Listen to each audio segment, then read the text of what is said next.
Oh, of course, you've got it's the first Yank Pope. At long last, what the world needed most was an American Pope. Yeah. Jesus Christ. I'm glad America has something, Finally. You guys have been owed a win, I think. So many possible worlds, but we got this one. So many possible worlds, but we got this one. Welcome to the Worst of All Possible Worlds, the first and only podcast that wins and keeps on winning. I'm the worst of all possible Joshes. I'm the worst of all possible AJs. And I'm the worst of all possible Brians. Before we even talk about the subject matter, you've already heard her, and I want to introduce her. She's our guest today. She's the writer and star of the stage play The Prince. You may have even seen her on Star Wars, The Acolyte, or Game of Thrones, House of the Dragon. If you listen to our show regularly, you probably also know her as one-third of the podcast Kill James Bond. And of course, she is the creator of the YouTube channel PhilosophyTube, where she analyzes philosophers and their work to an audience of over 1.6 million subscribers. I brought her on to talk about a horrible, horrible Christian movie. Welcome, Abigail Thorn. Hello. It's lovely to be here, finally, on the podcast. We've been trying to make it work for ages. Yes. It's nice to be here. I've got a question. I wrote this down because I wanted to phrase it very specifically, right? You reached out to me after listening to some episodes of the show where we talked about Christian media and expressed an interest in coming on to sort of talk about something along those lines. Mm-hmm. And then I sent you a copy of Persecuted 2014. Do you now regret your decision? No, and this is the thing that you're going to learn about me is that, like, if there are actors involved, sure, then my response is to just be, like, really generous with it. So I think the movie is... I was about to say not bad, and then I was about to say... true. Then I was about to say true. Okay. I think the movie, it's a movie, you know? It is a movie. It really is, in a way that a lot of these aren't movies. Yeah, people were on set. They were having there was a script, there were actors. Occasionally. And, sometimes there were scenes. So, I just support the arts, Oh, yeah. We support the arts. We support the film industry of Albuquerque, New Mexico. That's right. We're big Tamalewood heads in this house. I'm also... Excuse me, Brian, I think you mean D.C.? I'm pretty sure this was shot in This was shot in Washington, D.C., Brian. Right. All of America looks like this as far as I'm concerned. I'm also very supportive of actors who have to get roles in religious things sometimes to pay the bills, because one of my first jobs out of drama school, I needed the money, was I was in a passion play. Really? Yes, I was. I don't think I've ever told you this. I don't talk about it much. Don't put it up there with Star Wars and House of the Dragon. But one of my first jobs out of drama school was in a passion play that was performed in Trafalgar Square. They do it every year at Easter. This group of mainly volunteers and a couple of professional actors do this production of the Passion in Trafalgar Square, and it's usually sort of live streamed around the world. And I was Pontius Pilate, and I was one of the only professional actors in it. I had to sort of sit on a horse, and that was how I got the part, basically, because I could sit on a horse and look like I know what I'm doing. And I can tell you a story, which is that there was me and Jesus and one other guy who were professional actors. The guy who played Jesus, lovely guy, is a professional Jesus, and he does this. And Your own professional the production Jesus. the production was very much aimed at like saving souls. That was their deal. And I was there. I was like, hey, I don't believe this. I'm just an actor. I'm here to do the best I can with the script. Great. One of the performances we did, it was raining, and as Pontius Pilate, I have to order Jesus off stage to go and be lashed, and then he's brought back on with the sort of blood and everything. And because it was raining, the lashes weren't sticking to his back. The fake lashes. Yeah. And so I go, behold the man, and then he doesn't come on.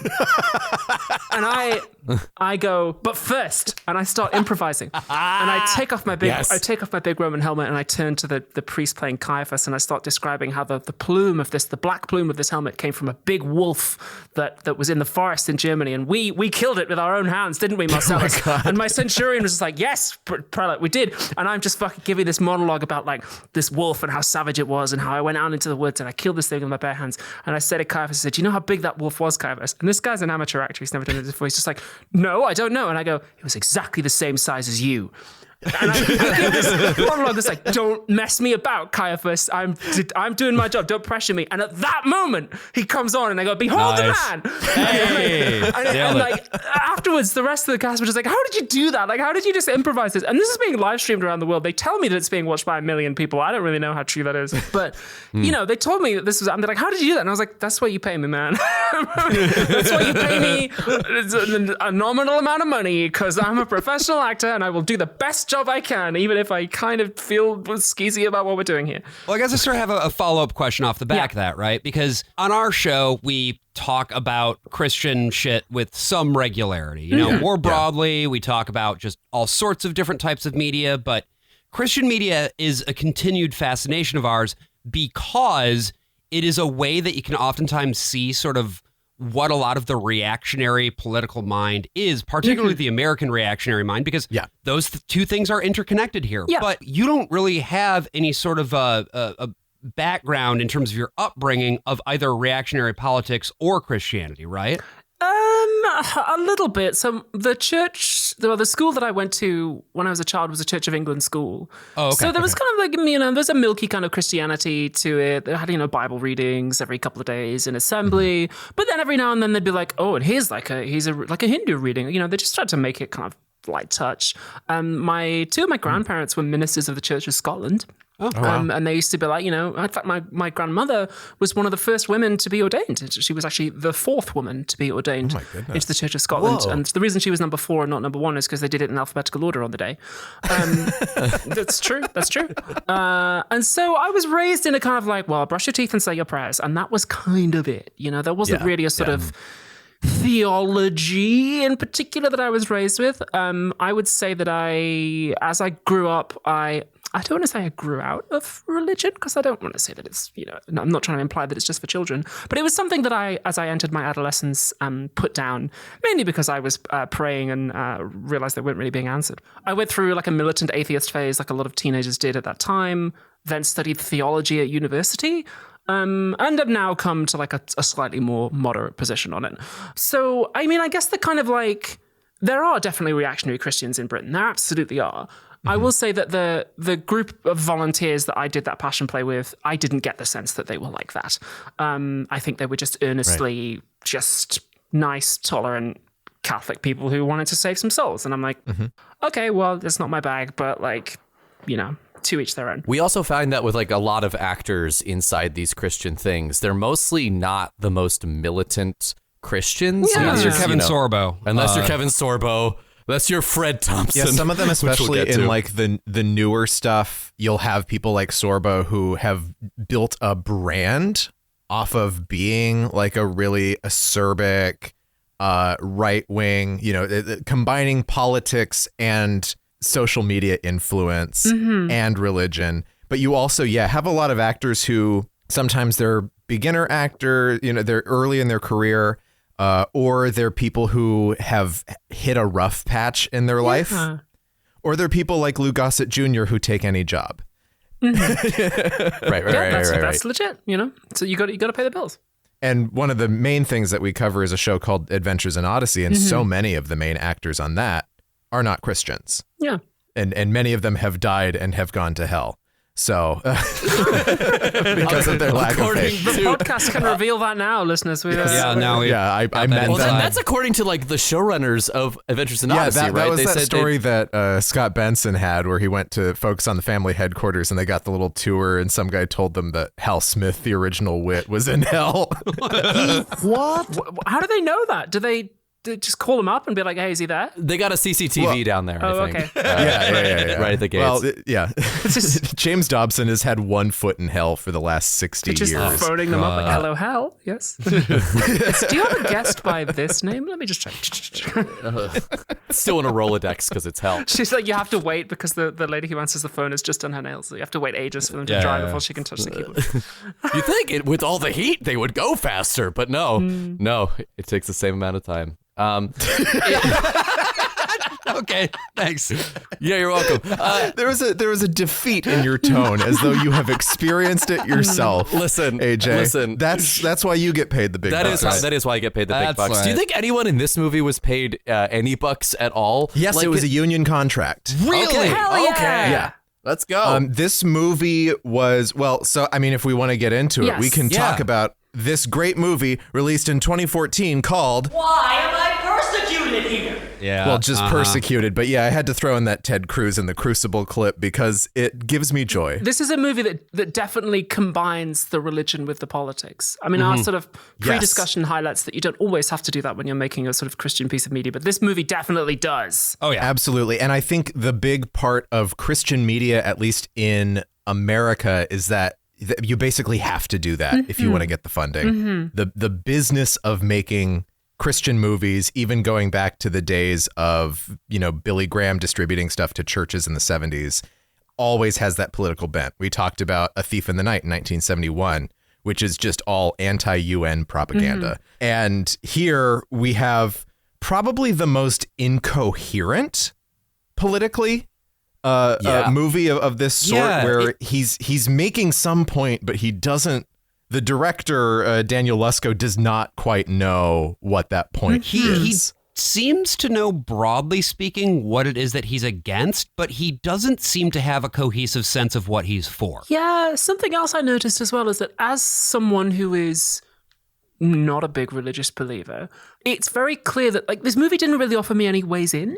It didn't really offer me hey, you should come over to our side, or you should believe what we do, because it's really great because of all of and I'm just like, what? Because of what? It just kind of assumes that I'm already on board, which is fine. Maybe it's not for people like me, but I just found it that interesting. This is very common with movies like this. They're not interested in getting people from the outside in. They're assuming that they're already preaching to the choir, because they are. Yeah, it's about creating an alternate movie industry for people who want specifically to watch movies with this Christian and political theme. And they're very American, and they're very much steeped in American culture and American politics, because it's here's what your life is like in small town Georgia at your fire station. This is what your life is like. Yeah. Just sort of meandering around in your car while being chased by an assassin who's also a Secret Service agent. Clearly, AJ, you haven't been to Albuquerque. Yeah, because if you'd been to Albuquerque, AJ, you would understand that there are many cars. Yes, there are at least four, and we don't reuse them in other shots. If we didn't have them, everything would be so far. It would be so far. It was so far away. How do we get our pizzas on our roofs? So I had a revelation today while watching this movie for the first time. That it sort of spawned its way out to all of religious media, and why I just react so adversely to watching this shit. And it's because it's an advertisement. And it's a bad advertisement. It's it's trying to sell you on this idea of you are being persecuted, but it doesn't have any evidence to support it.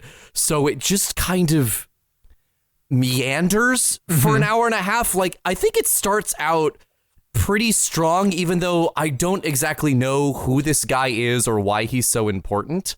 Who is this John Luther fellow? But I wasn't sold by the end of it, if that makes sense. I think that the best thing that we can do to understand why it is this way is to talk a little bit about the guy who made it, Daniel Lusko. And Brian, you got some stuff about him, right? Yeah, so Daniel Lusko is the writer and director of this movie. He had been working on this idea for about 5 years before he was able to get it produced. So that means starting in about 2009. He is the son of a pastor named Chip Lusko.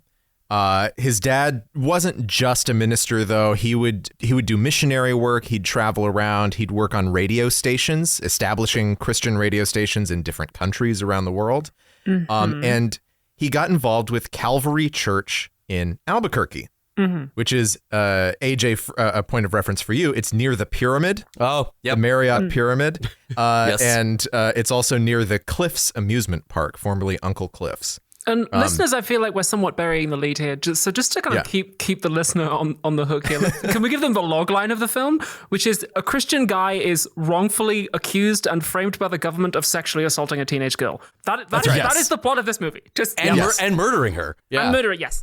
It's the sort of thing that can only come from the mind of Daniel Lusko, I guess. Well, so when Daniel Lusko talks, I tried to find interviews and things to clip of him, but he almost exclusively speaks in banalities.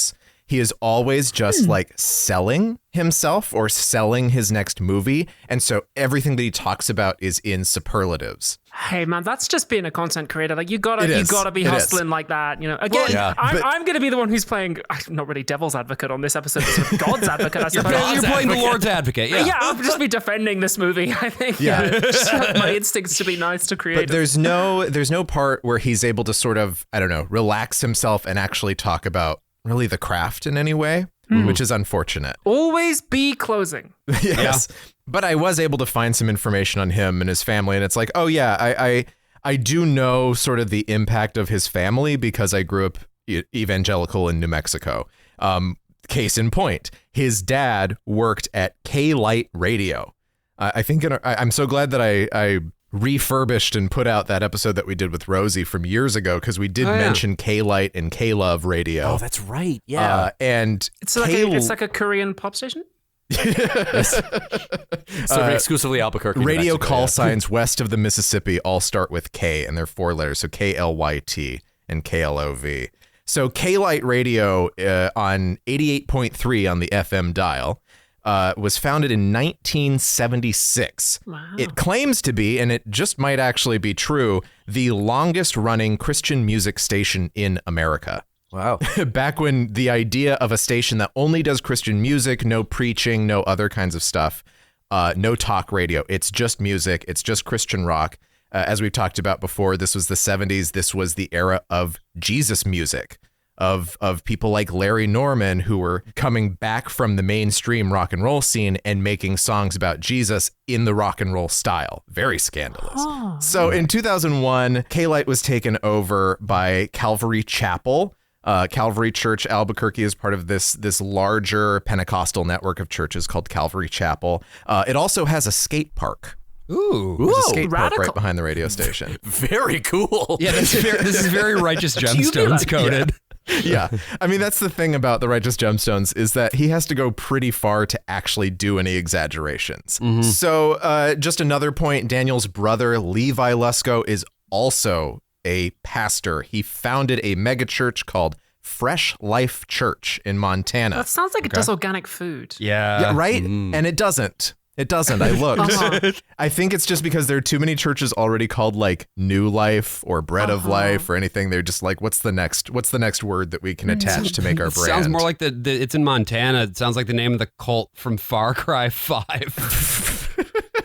Well, and like the cult, this is a very big church. They have 9 different church campuses, 6 in Montana, 1 in Idaho, 1 in Oregon, and 1 in Utah. Okay. Massive. This must cost a fortune. How do they afford it? Donations. Lots and lots of donations, really? and also book sales and podcast sales. Well, because Levi Lusko is a podcaster as well. And that's something that's worth pointing up in general, is that many of these huge mega churches make most of their money actually through media. Yeah, we've talked a bit about like Hillsong, for instance, the Australian megachurch, Elevation, the American megachurch out of North Carolina. They have massive music recording and distribution operations that make them a fuckload of money. Wow. So there's like a big audience, because this is a whole world that fascinates me. Yeah. So this is like a whole industry, a whole media industry. Entirely, And a lot of the movie studios that exist that make Christian movies, including the one that made the movie Fireproof, which we've also talked about on this show, originally started as outreach ministries, quote unquote, of churches. Right. And you can make a lot of money like selling out screenings of this for churches, right? You get butts in seats because a whole church outing goes to see it. Right. Yep. And that is largely the distribution model for these types of movies. Sometimes you'll get something that'll hit a theater and it hits, but generally it's a very aggressive retail operation. You are going directly to churches and saying, hey, we want to send this movie to a theater in your town, but you're going to have to buy 500 tickets first. Mm-hmm. Okay. So that was certainly true when Left Behind played in my hometown. That was a big thing. They came to the church first. We bought it on tape first, and then it came packed with like 2 vouchers to go see the movie when it played at the El Moro Theater. Wow. Right. And of course, you know, it makes total sense that like you can send these emails and be like, well, don't you want the message to be spread? Yeah. Help us spread the message by buying these tickets to see this movie. That's the thing, though, is that, and this is why I'm so fascinated not only by this film, but all the episodes you do where you recap these Christian films, is that like, then I'm like, what is the message? I have yet to find any kind of sort of religious media that has like tried to sell me it. I think I should really be the sort of ideal audience, right? It's like I know all the cultural signifiers. I was like raised with Christian grandparents. I went to a Christian school. I've studied theology. Like if you talk to me about like characters in the Bible or make references to like the walls of Jericho or whatever, like those are references that I'm going to understand. But like nobody's ever really even tried to persuade me or sell me this vision of the world. And I'm really interested in I'm just like, well, you know, like I'm right here. Like, what's your give me your best shot? Like, well, and that's part of the problem is you have someone like Daniel Lusko.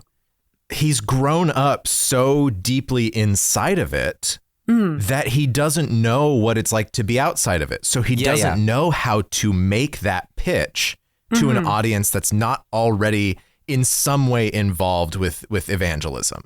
Right. Yeah. And as somebody who is also sort of on the outside, instead of going through like a fierce atheist phase when I was in high school, I went You were through never a Reddit atheist, AJ?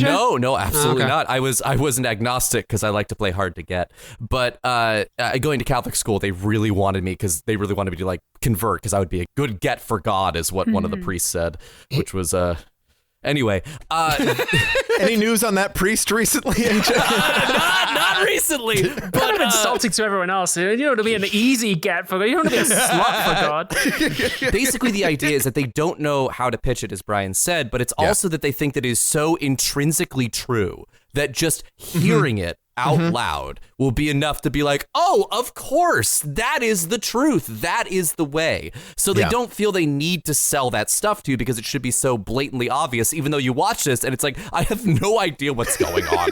I remember there was a sign. I grew up in Newcastle in the north of England, and there's a cathedral, a beautiful cathedral in Newcastle, and I walked past it one day and it said, eternal life within, tea and cake on Sundays.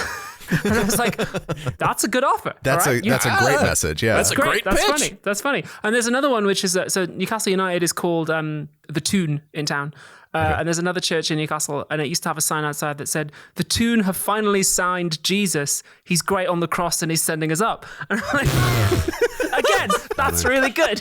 That's really good. Let's get back to finishing up Daniel here and his whole deal, right, So Brian? Daniel himself, I mean, to talk about that sort of cloistered upbringing, he spent his early childhood in kind of the wilderness of Colorado, living in a trailer out in a wooded area where their closest neighbor was a self-proclaimed druid who came onto their property once with a gun saying that they needed to stop cutting down their trees. So that was his kind of experience with non-believers as a small child. Was Radagast the Brown.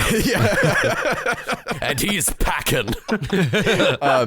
Then he went to NYFA, New York Film Academy, which explains a lot to any actor who is in New York. The one thing that, you do a lot of student films if you are so inclined. And I did my fair share, especially at SVA, but a few NYU films, things like that. And one thing you learn from other actors early on is they all tell each other, don't do NYFA. Yeah. New York Film Academy is a for-profit school. So is SVA, but it's a little bit different. Yeah, it just does not provide a high quality education for the people who go there. I went to a school that also did not provide a high quality education, so I do feel for the students. And mine was an elaborate real estate scam. So thanks, NYU. So he comes of age. His family at this point is working at K-Lite. His dad is working at K-Lite, and they're in Albuquerque. He goes to New York for school. He comes back, and he's coming of age at a time where film production in Albuquerque is absolutely exploding. Gary Johnson, Governor Gary Johnson, libertarian star, the closest that we have to one, I guess, he started some of the big film incentive movements, but then Governor Bill Richardson, friend of Jeffrey Epstein, then really heavily expanded those film incentives. So that, of course, led to things like Breaking Bad being filmed in New Mexico, Longmire, a lot of The Avengers, all these other things that like I did background on for a few years. So like in more recent years, Netflix moved into Albuquerque studios, and it's just absolutely exploded in the late 2010s through this decade as well. So most of the crew, in fact, that worked on Persecuted had just wrapped on the final season of Breaking Bad. Oh, wow. So, this thing had some. Whoa, what a whiplash to go Yeah. from Breaking Bad to Persecuted. Well, that's what happens when you work crew. You just take, you're. I mean, clearly not the cinematographer, but we'll get to that Well, later. the cinematographer is a guy who actually is pretty successful now. He works a lot on TV. Shooting this is just an inside early cars job. is difficult. That's they true. are small and hard to light. And there's so many of them. There's so many cars. So because the film industry is growing at this time, there's also the ancillary stuff, videography, advertising. This is all expanding in Albuquerque as well. So that's where Daniel Lusko has done a lot of his work. He's done promotional, like filming an ad for a dentist's office, things like that. And then he, after this movie, made a few movies with The Asylum, the really infamous low budget ripoff house. When Kong versus Godzilla came out, they did Ape versus Lizard or whatever it's called. Monster. Ape versus Monster. He directed that. And then he was after getting concussed skiing, trying to remember the title of King Kong versus Godzilla. Ape versus Monster. So after that, he was a line producer on some Tubi originals. He was actually working on a set across the street when Helena Hutchins was shot by Alec Baldwin on the set of Rust. So after getting kind of burned out making movies for The Asylum and Tubi and whatever, he's actually come back into the fold to make more Christian movies in recent years. Great. Okay. So maybe we'll be covering another Daniel Lusko joint on this show at some point. Who versus knows? Monster. Ape versus Monster. When Josh found this movie, he was like, yeah, there's something for everyone here. It was filmed in Albuquerque. And it's like, okay, a lot of movies are filmed in Albuquerque. I was not expecting this to be such an Albuquerque production. Not so much the locations and things like that, but just like, oh, this is made by an Albuquerque guy. This is a very special little jewel. I have no concept for what Albuquerque is, I'm afraid. Well, you have a little bit of it now because you've seen some shots of it. I mean, I couldn't tell this apart from DC. I thought it was a real thing. I've never been to DC or Albuquerque, so sorry. Well, with your work in the film industry, you will make it to Albuquerque at some point, I'm sure. Yeah, in order to be in Persecuted too. That's right. Yet more Persecuted. So I've got an article here from the Deseret News, which of course is a Salt Lake City-based newspaper, from July 2014. And I'm just going to read a little bit of it here. The idea for Persecuted came to director Daniel Lusko in a dream. It sounds really strange, but I was inspired by God. No. I just saw this image of a man running through the forest for his life, for his values. Lusko said June 12 at a forum for Variety's, yes, that's the Variety, Family and Faith-Based Entertainment Summit. Wow. So I guess Variety magazine brought a whole bunch of like Christian filmmakers together. Variety's Summit is one of the biggest gatherings of faith-minded writers, producers, directors, and other industry professionals exploring the relationship between faith, morality, and entertainment. This makes sense. In the early 2010s, this is just a hugely growing industry. And it would be stupid to ignore it. The article name checks Heaven is for Real, which we've talked about on the show before, as well as Darren Aronofsky's, I think, often forgotten Noah movie. Yes. Right, when he had the giant stone monsters with the stone hands. Noah's really good. Yes. Yeah, I know Matt Barbeau is a big shooter for Noah. I'm also a big shooter for Mother, his other biblical epic.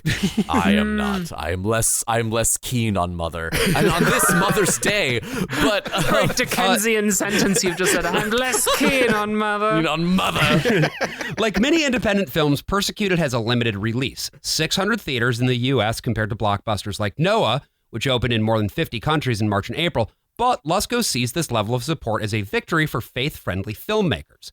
Without the success of other high-profile faith-based films, Lusko said, his film may not have gotten this far. In the 6 years since he started developing Persecuted, Lusko said the attitudes of distributors changed and became more open to a smaller film with moral themes and grittier subject matter. Ooh. Moral themes? Yeah, not to mention gritty subject matter. Yeah. Wow. The Times had to catch up with the movie we were making. When we were making it, we sent it to several studios who said no, because an evangelist being framed for political reasons could never happen, Lusko said. In this last year, the first one to turn us down came back and wanted the rights. The pulse has changed in the last couple years. Yeah, it's worth noting Glenn Beck funded this movie in part. Oh. Yeah, and it was just like, it's responding to the tides of business. It's not that this movie became more prescient, which is what you'll hear if you see like the CPAC panel that he does with Fred Thompson. It's like, oh yeah, it's all become so real because Obama is black bagging every pastor now. Right. Just doing a quick Google check. Did that happen? I'm seeing no. No, it happened. You just, they just don't want you to know doesn't about cover it. Yeah. What's so funny is there's so much stuff in this movie that is prescient just for not the reasons that the movie thinks it is. That's true. That's true. Like, it is very harrowing, but yeah. I will say that for the first 15 or 20 minutes, I was quite compelled because it opens Mm-hmm. a bit like a Jason Bourne, it's kind of remains a bit of a Jason Bourne thriller. And I was intrigued by at least the opening sort of what seems to be the setup. Yeah. And then it kind of swerves a little bit and goes into this thing about, he's been set up by the government. I was like, that's less interesting, actually. And then it becomes very political and Yeah. didactic in a very specific way. Yeah. It's a movie that doesn't realize just how fun its first 10 minutes are, which plagues a lot of movies. Yeah. If it was all like that, we would be having a much better time. As I said before, Daniel talks in these banalities and self-promotional ways all the time. And so it's really hard to get something real out of him. And strangely enough, the guy who really grills him on it is Larry King. Okay. The former CNN talk show host and husband of Saturday's Warrior star Sean Southwick. Wait, what? She was the original Pam Flinders in the stage production of the Mormon musical Saturday's Warrior, which is an absolute Abby, work of art. If you have not heard Saturday's Warrior, it is absolutely worth your time to seek it out and watch it. It is wild. Honestly, again, Mormon's fascinating because we do have some here, Right. But like that is a real like foreign country to me. I think Saturday's Warrior is still the only Mormon piece of media we've covered on the show, right? It is, unfortunately. Yeah, we need to watch some Will Swenson movies. Anyway, Larry King had this show on Russia Today called Politicking. Politicking?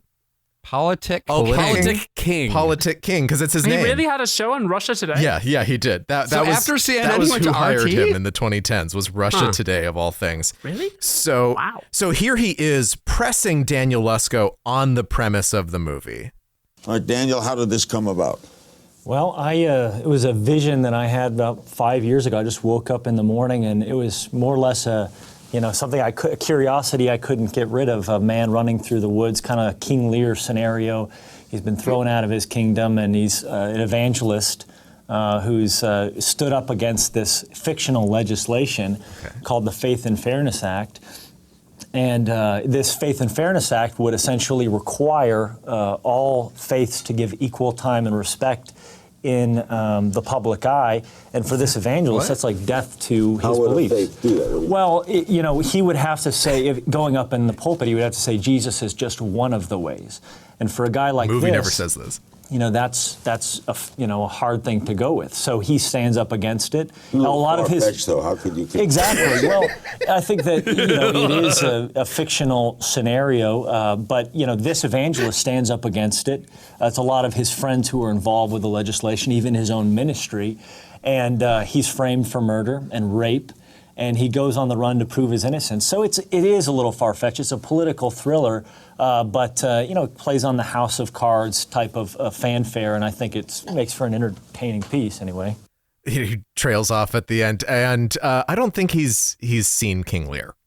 I'm just gonna put that King out Lear there. famously a story about a guy who like messes it up for himself. It's kind of his own fault. Right. I could see a little comparison maybe with like Edgar. from King Lear a little bit, Yeah, the running yeah, through the forest thing, but like sure. Lear's not really running from anyone for that play. He's mostly just screaming. It's kind of I mean, who could forget the part in this movie where John Luther loses his retinue of 100 knights, slowly over the course of it? Yeah. I love when Ryan did that whole monologue concluding with "Stand up for bastards." Like that was great. That would have been a much better movie than the movie we got. That monologue. I think that Larry King has hit up on an interesting point here, which is that like the threat in this movie is like kind of vague. Should we get into it? The last thing that I wanted to note here before we do the recap is that this movie was not a hit. No. Just noting that. It did make its budget back, apparently, but not that much. That's a hit, baby. That's a hit. That's all you need. Because, this is compared to like God's Not Dead, $64 million worldwide. This makes $1.5 million. And the kind of reviews of the people who love it are saying things like, Brian, can you read this one here, actually? The one in all caps? I really wanted you to read this one. Yeah. I, of did from the beginning to the end. It showed how you could get set up if you did, to agree with the one world order and how they would lie to get rid of you, but how God prevailed and the truth was known because this day is already here, but people don't, see it, and they always criticize or turn the other cheek, then stand with truth. I am glad they showed truth, prevailed. God's word is true, even in this thriller. It was not boring, it keeping you going. Wonder would he made it or not, leaving you wondering if there is going to be a part 2. I didn't even know Natalie Grant was in the movie. Nice surprise. The acting was excellent. 3.8 out of 10 on IMDb. So let's get into it. This episode, this movie begins with this vanity card that reminded me of the Schlang Entertainment vanity card from Tim and Eric $1 Billion Movie. And then we get a quote from Martin Luther King Jr. A man who won't die for something is not fit to live. Ooh. We get some Jason Bourne music too. It's like the music in this movie, I should note, is relentless. It does not stop. It's like an episode of 24. When that Martin Luther King quote came across the screen, that's when I knew that this movie was going to be something special. It is rare for them to lead with that. I feel like most Christian movies find themselves quoting Martin Luther King Jr. at some point, but in the first title card, I mean, ripping off the Band-Aid, it is remarkably fast how south this movie goes so quickly. It's a big swing, isn't it? I feel like you either open with that or you call your protagonist John Luther. I feel like both is a little...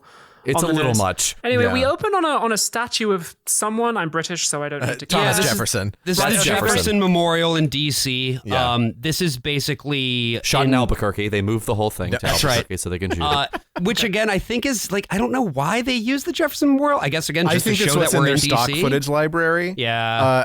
They're also just doing the montage from Team America World Police. And it's a hard cut to some angry protesters, right? They got signs. The signs say things like faith for everyone. Heaven is not a gated community. Jesus is the way and the light.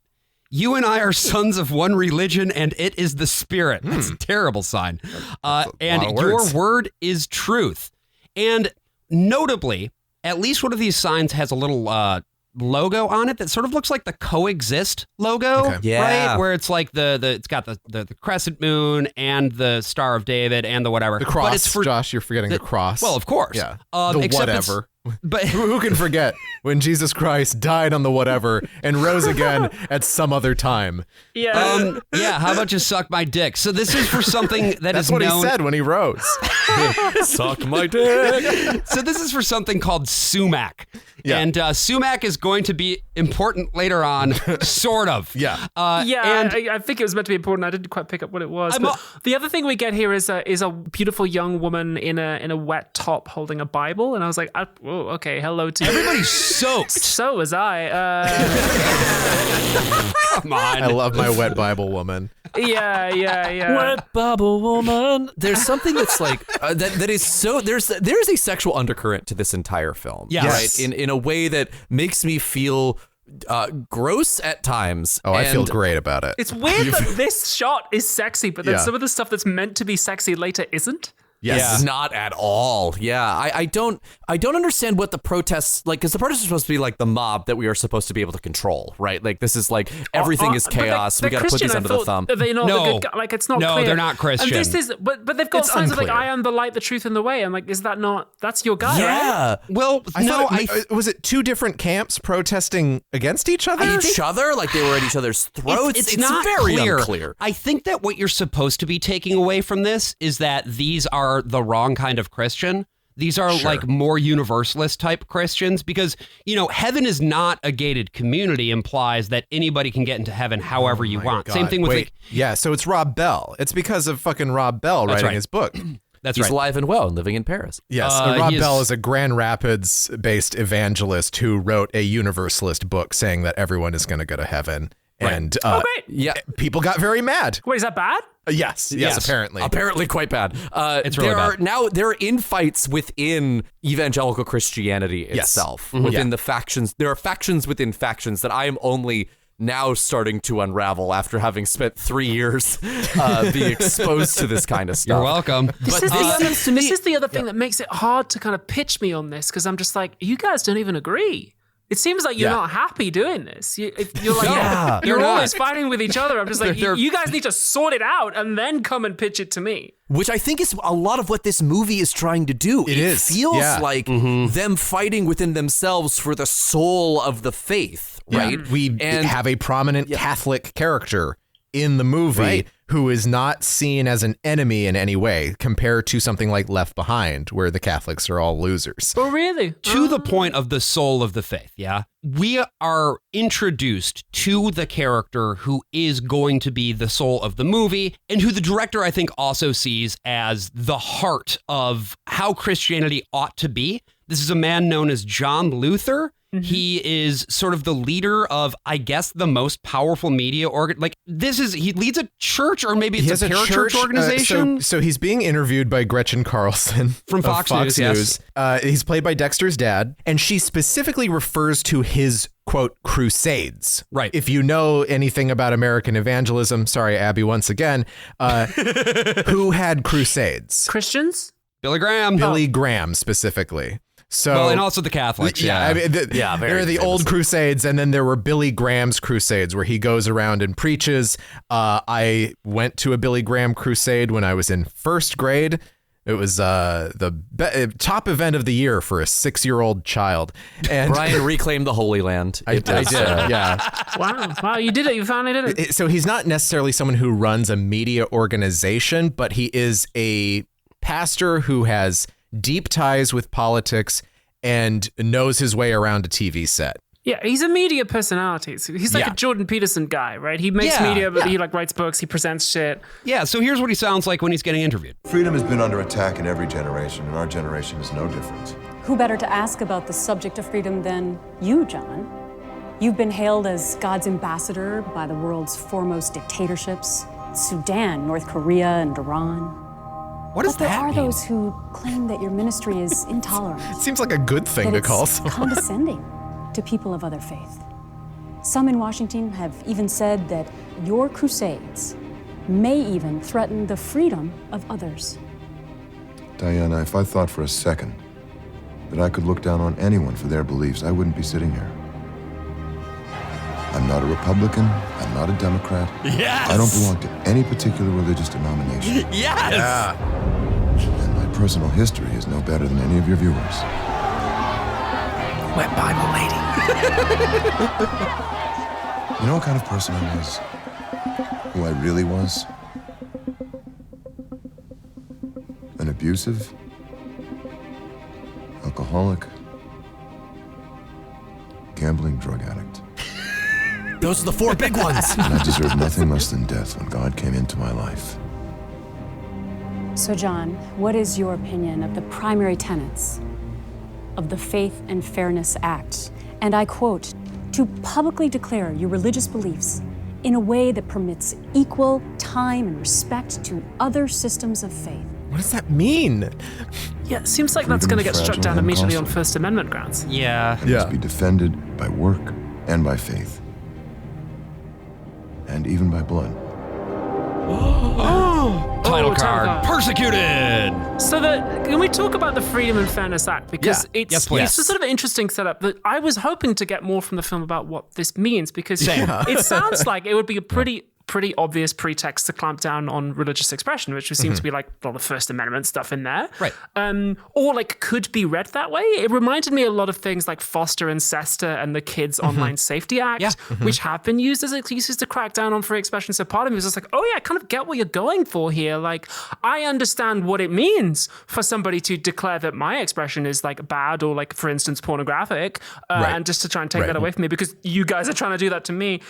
So I was interested in this, and then the movie just kind of never really tells us what this bill is. Yeah, like I think for a movie that's going to be political thriller, it's going to be specifically about a law. They need to spell it out. They need to say, what is this law going to compel him to do?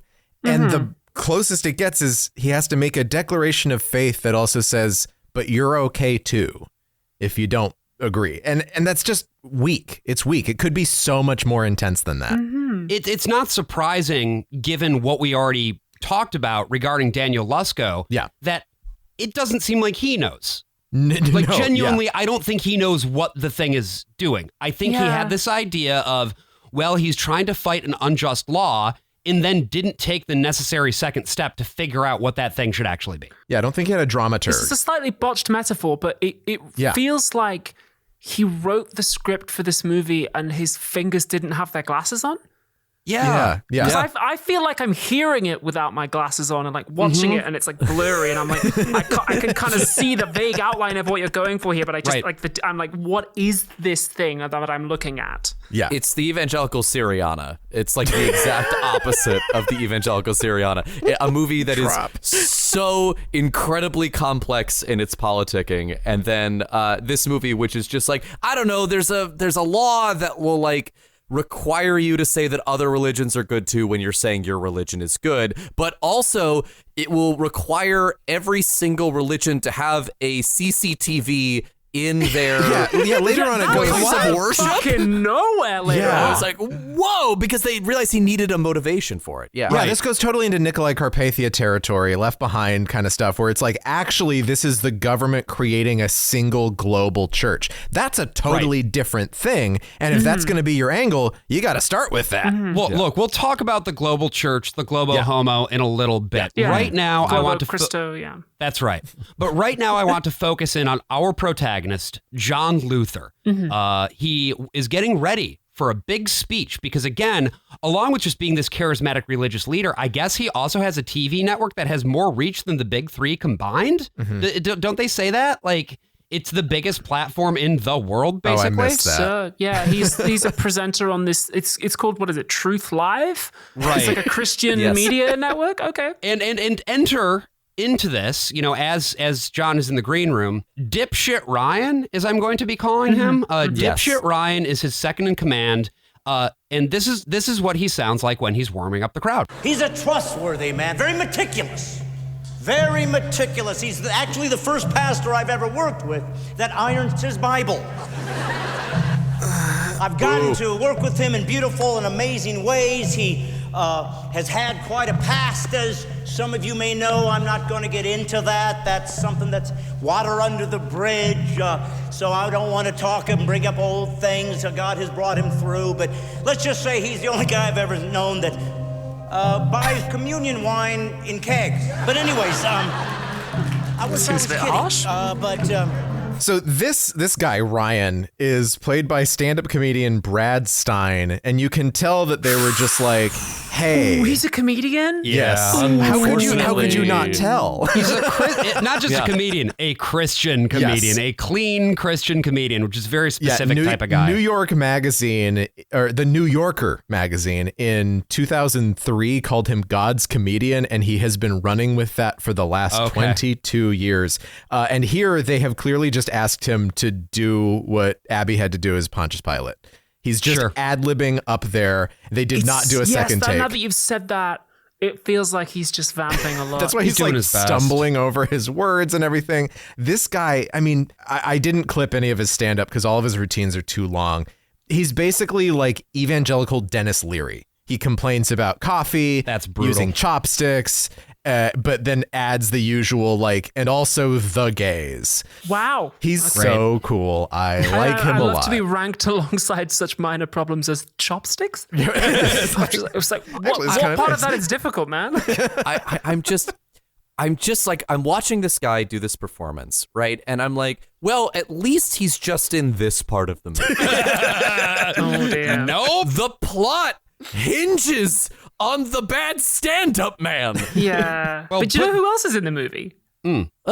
Senator Kelly from X-Men. That's right. Yeah, he's back doing checks notes the same character. That's right. So he doesn't even turn into goo in this the whole one, back though. half of his career has just been playing senators, which is a great niche to get into. The senator. Yeah. This senator is Senator Donald. Senator Donald has walked into the dressing room to try to pressure John Luther into supporting the bill. What did God say about appeasing the masses, Don? He said, I am the way, I am the truth, I am the life. Not one of the ways, the way. John, this isn't about that. This is about fairness and equality for all faiths, not just yours. Look, I'm not asking an imam to preach the Bible in a mosque, am I? All I'm focused on is preaching this book. It's not illegal to teach the gospel in this country yet, is it? The gospel? I keep forgetting you're the sole proprietor of the Word of God. This is a fine way to show gratitude to the people that have really helped you. I appreciate everything you've done, but you don't own me. And you've been thanked plenty. This bill is going to happen. And I am offering you the opportunity to be on the right side of history. I cannot water down the gospel to advance anybody's political agenda. Not everybody believes that heaven is a gated community, John. So there's that line. Not everybody believes that heaven is a gated community. This is calling back to that poster that we saw at the beginning. And now I guess we have our central dramatic conflict. This is conflict enough for the movie. It's just you believe that this is the way, but what about tolerance? That's an interesting enough journey to send your protagonist on without all this other stuff. Yeah. You know, and Senator Kelly's like, you got to do the Mutant Registration Act. He's like, no, I won't do it. And right. Some of my best friends are mutants. Maybe I am secretly. This is interesting. Who knows? I will say that if anybody's ears perked up while listening to that scene, it might be because you're a fan of the show Criminal Minds. Oh. Because James Remar, who is our John Luther in this, and Bruce Davison, who is our senator, they co-starred in an episode of Criminal Minds called Demonology with Walton Goggins is also in that episode. Hey! Amazing. And I know this because my spouse has now watched Criminal Minds all the way through at least 8 times by their calculations. Is that episode any good? It's pretty good, actually. I mean, Criminal Minds Walton Goggins in it. It's great acting across the board. But here's the crazy thing. That's not the only thing they've done together. Okay. They were also in a little show called The Legend of Korra. Because James Remar played Turok, who is the bad guy in season 2, and Bruce Davison voices older Zuko. Okay. So they have worked together over the course of 10 years on multiple projects, and they both looked at each other and said, you know what we should collaborate on next? Persecuted. Damn. So the senator makes the call and he's like, persecute this MF immediately. Yeah. And then This guy's about to be persecuted. we initiate persecution protocol. So we're That's right. cutting back and forth to John Luther at this theater. Can you tell me a bit about his preaching? Because I don't have a bellwether for how typical this is. I was quite scared because I was interested in him as a character, and I assumed that I'd be able to learn a lot about his character from what he preached when we finally get to see it. And it was quite scary because he's apocalyptic. He's like, the country stands on the brink. We're on the verge of a spiritual awakening. And in my head, I'm thinking okay, I know something of the history of religious movements. This is apocalyptic preaching. This probably doesn't lead anywhere good. But it feels like the movie wants me to agree with him. Oh, definitely. Many are telling you that if the government can unite all faiths under this new religious reform bill, that somehow world peace will come.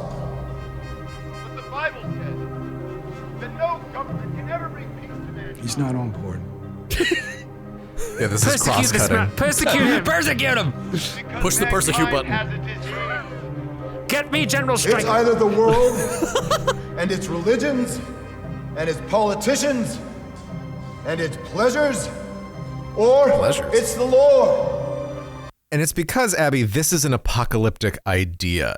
The dispensationalist eschatology of evangelical Christianity, and specifically of the Pentecostals who made this movie, believes that part of the apocalyptic prophecy involves someone taking control of the entire world and unifying all world religions. Okay. Which is what Obama did. So he was, that's why he was the Antichrist. He did that? Yeah, he did that.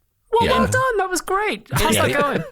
Really well. And this is the thing. It's genuinely not even joking to say that at this point in time, and you can see this in some of the reviews from 2014, that this is people being like, oh shit, this is real. I mean, I had Brian read the one with all caps because I just wanted to hear that one out loud. But here's another review that I found from that period as well. And this is, again, all from Rotten Tomatoes. This is a great movie, well done, accurately depicting the current efforts to squelch Christianity by the current US administration, and apparently by nearly everyone who was posted here in your little campaign to discredit it.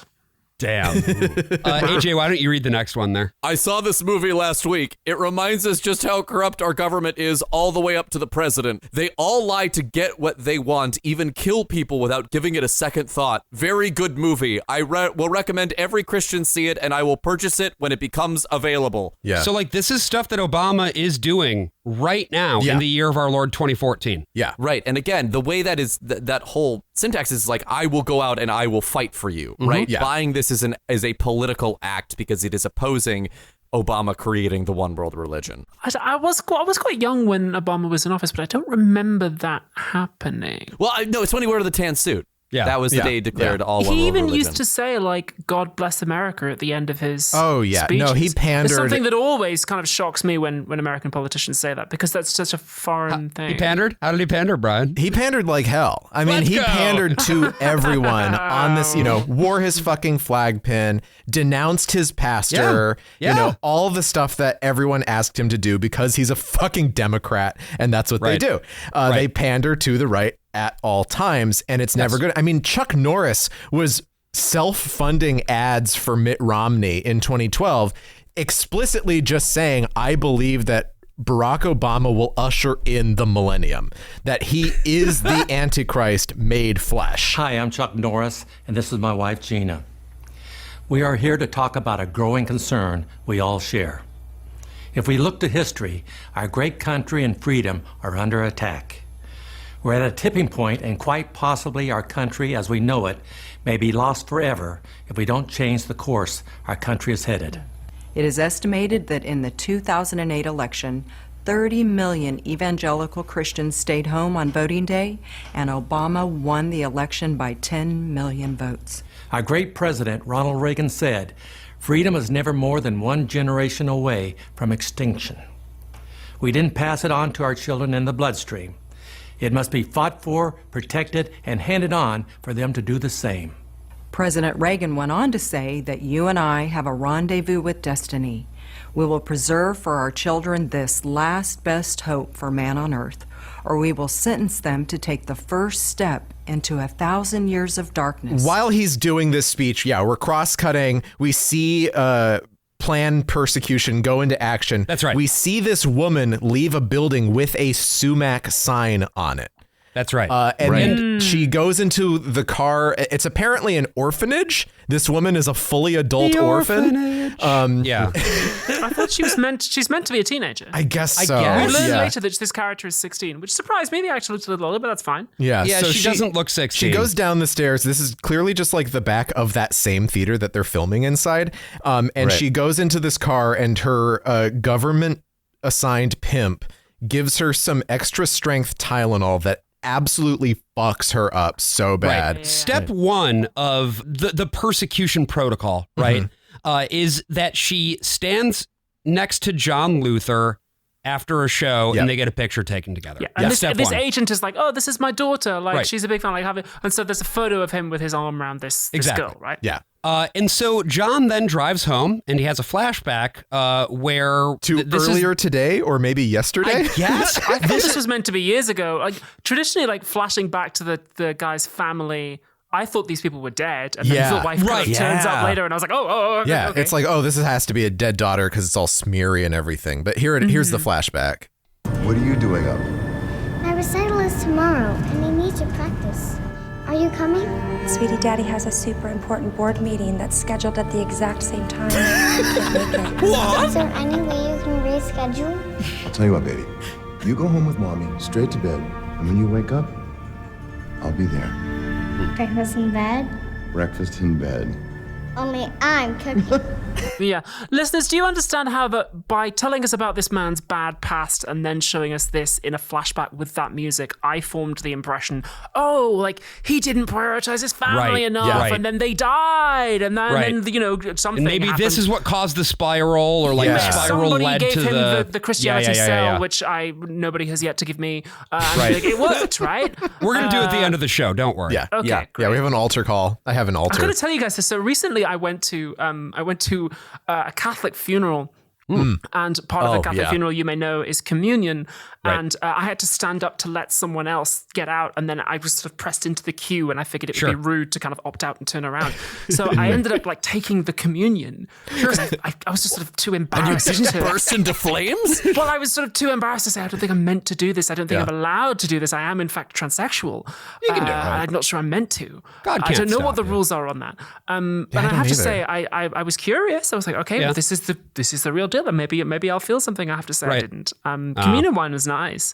But it goes really well with an afternoon fish. Didn't feel anything really. So whatever it is that flips the switch, it's yet to happen. Was it? I've never had a Catholic wafer. I've only had Baptist wafers, and they're shit. Were the Catholic wafers good? They're very starchy. I don't really have much of a basis of comparison. It's the only body of Christ I've ever had. I've definitely thought about just like it could be, I think, a decent thing to just kind of snack on while you're watching TV. I don't know. I might. It would be a great YouTube video to do a horizontal tasting of different denominations. Absolutely. They're really easy to get. You just get religious beef. Who has the best content. wafer? Let's That's go. Well, my dad gets like church supply catalogs, so we could totally do that if we ever wanted to. I'd love Josh, to do that. did you have unleavened bread in your Dutch Reformed church, or did you we talked about did this. you leaven that shit? No. I mean, what we did, because we were so fucking cheap, is that we would just buy that's right. like a loaf of bread and cut them into cubes ourselves. Little cubes. No. Yes. No. See, what Baptists get is like, at least Southern Baptists, everyone who's part of the convention, they buy these just big bags of Not a convention? little tiny, It's not like Comic-Con. Well, it kind I of was is. picturing people in costumes. There kind of is something like Comic-Con Cosplaying involved. as John the Baptist. Come on. Jesus is doing signings. He makes so much money, just actually mainly through the signing. Yeah, Right. More than the It's show. your friend, Abby. It was the one who played Jesus. Yeah. it's the He professional probably Jesus. does. Actually, He's doing the Comic-Con circuit now. So you just get these big plastic bags just full of little tiny bread wafers that look like chiclets.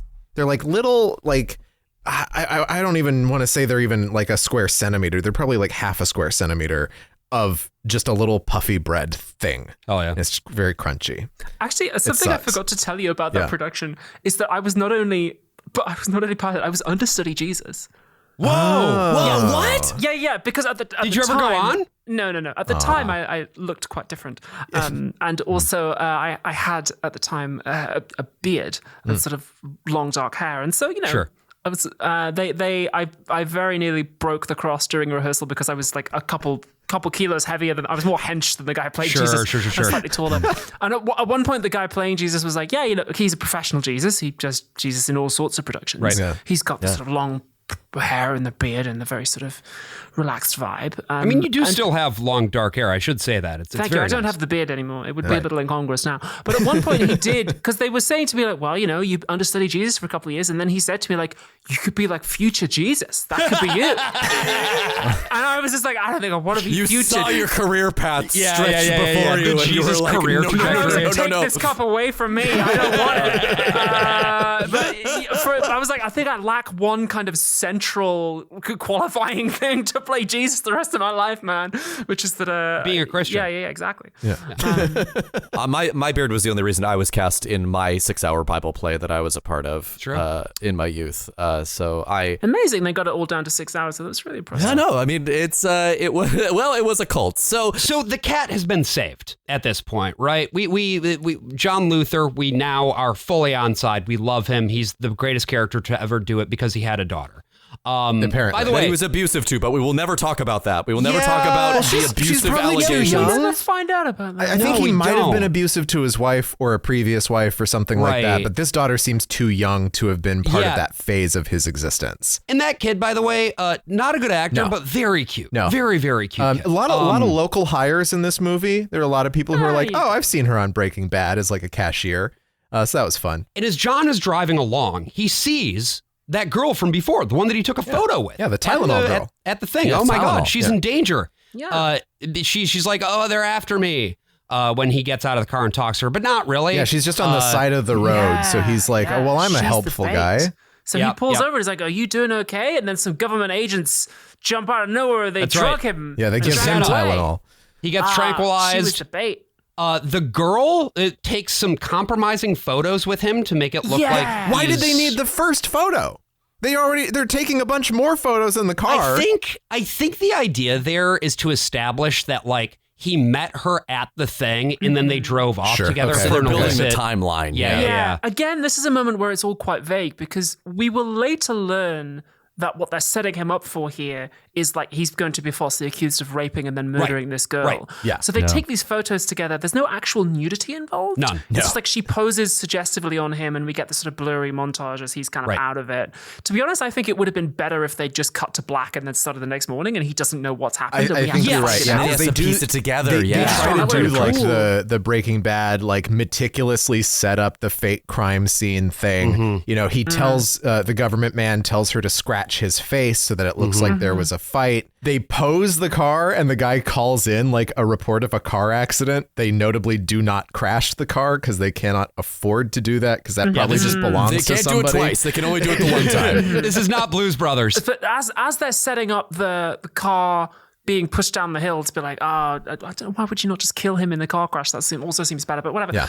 Again, I'm just thinking of holes in this movie. So like, if you're going to murder someone to set him up, why not murder him? Yeah. No, and instead then, put a bunch of booze bottles in the car. He actually runs away from the scene. He does. He comes to and runs away. The girl gets one hit KO'd by she gets slapped to death with a single slap by the government G-Man. agent stands behind her and presses R3 and like knocks her out. It turns out puts her in the car.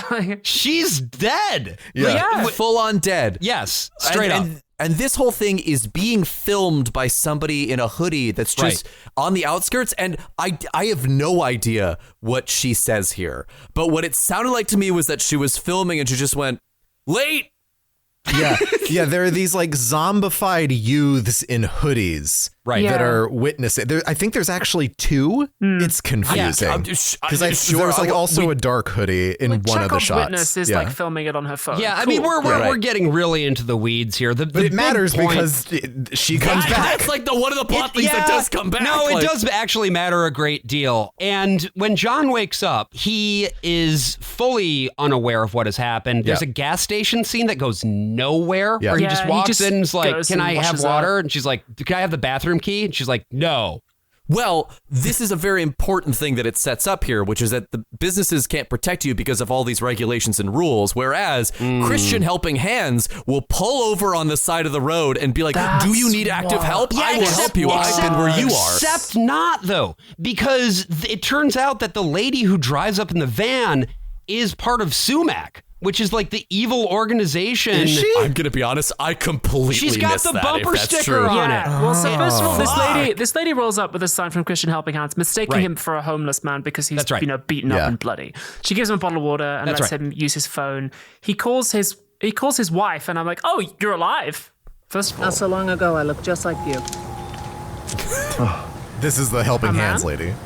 The arms of God aren't as far away as you might think. Immediately with the preaching. Get off my ass, lady. Excuse me. Monica. John, the police are here and they're going through everything. They're talking about you like you're some sort of murderer. Where have you been? I don't know. I'm trying to figure it out. Something happened last night. A girl is dead, John. They're saying that you're involved. They're saying that you killed her. I didn't kill anybody. I woke up in the middle of nowhere. They took all my stuff. My car, my wallet, my ID. Statutory rape, child endangerment, drug possession, and leaving the scene of an accident. Talk about a relapse.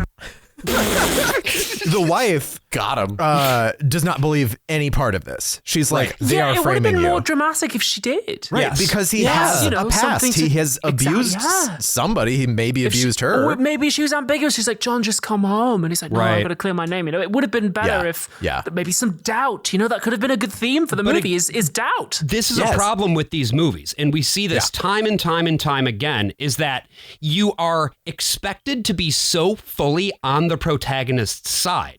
And if you're not, that is a sign not just of like being a little bit sus, but being like straight up bad, like a bad person. She's also having this conversation in a room full of cops. And I'm just like, they're not monitoring her calls. Careful, she lady. says, hello, honey. Look, AJ, it's the APD. They're just trying to shoot a bunch of dogs and cats. True. That's fair. There's nobody who's in the middle. Either everyone's like, I'm completely on your side, John, or like, John, I'm with Operation Persecution and we're going to persecute your ass. There's nobody who's just like, I'm a normal person and I'm like not really sure what to believe about you, man.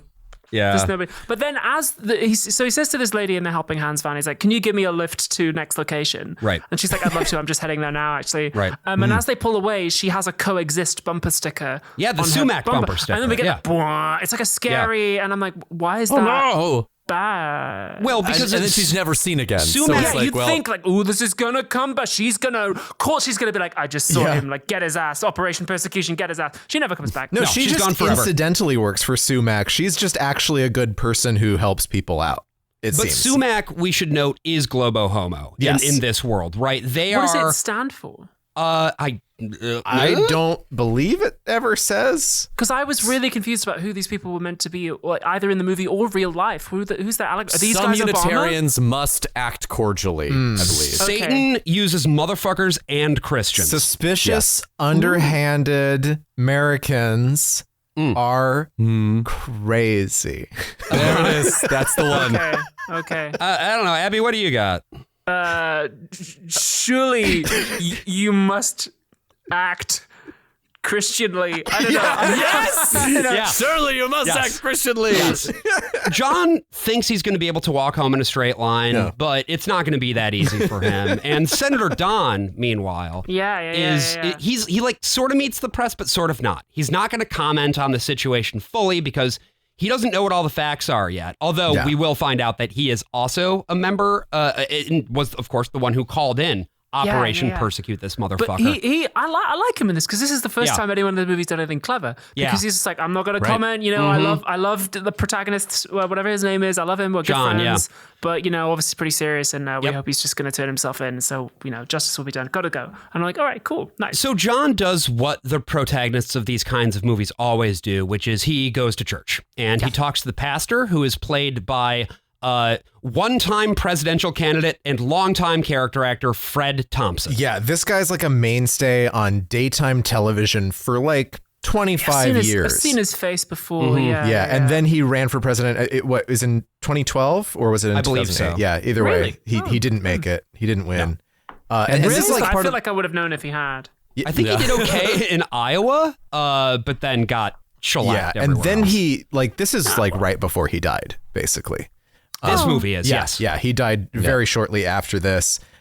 He also, it turns out, is John Luther's father, this Catholic priest. We don't find that out until so much later. Late. It's just like, wait, what? Cool. I thought I missed something. No, it's his father, the father. He just keeps calling him dad later on, and I'm like, oh, I missed that. Yeah, because he called him father in the first part, and you're like, well, yeah, because he's a priest. And then it's like, no, he meant it literally. No, he has a dad who's a priest, and of course... Can priests have kids? They can if they become priests afterwards. He could potentially... No, I was looking this up. I was like, what the fuck? He could potentially be a deacon, because there are deacons who preach and who do wear the collar and everything. But obviously this is just not a movie that's put that much thought into it. He's just a priest. Yeah. Okay. We can even say he's Episcopalian because I don't think they ever actually say if he's Catholic or not. John, by the grace of God, you were able to bring yourself up from the depths of degradation and form a I say, wonderful first medicinal wine ministry from a that has teaspoon, then opened beer the from bottle. truth to millions of people.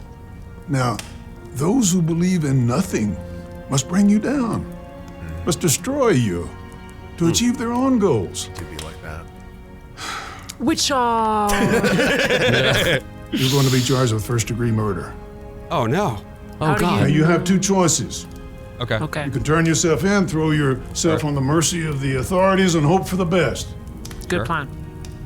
I think you know how that'll turn out. Bad plan. Bad plan. Okay, So there's a sorry. second alternative, one that you might not like very much. It doesn't matter what I like. Oh? I'm going to prove the truth. Okay. And do that. Okay. You could get a lawyer to. Okay. So he's like John. He's John. You're in the movie Persecuted. You're being persecuted by You're being Operation Persecution. persecuted right now. They're going to Yeah. put you on the Mutant Registration Act. Because that's the move. Because John's like, I'm not political, even though you clearly are. But Yep. he's like, No, he's not a Republican or a Democrat. you're proof that God works. You're proof that religion works and is good, and this is all true. And so they, in quotes, can't allow that. So you've now got to prove that you're right. And I'm like, I don't know. I feel like you could get a lawyer to do that. Yeah, because that there's you like one or two probably ways. got a good lawyer. You're very well. Yeah, what's he going to prove by staying on the run around Albuquerque? Yeah, that just makes you look more suspicious. Yeah. Like they want this to be The Fugitive. They want this to be North by Northwest meets The Fugitive, right? You got a guy who's drugged in his car, that's North by Northwest, and then you've got a guy who's pursuing somebody for the whole movie. You might say. Yes, yeah. But like again, two ways this movie could have gone. We could have gone full like lawyer up, like do the trial scene or whatever. But in this moment, I'm just like, what if this went full John Wick?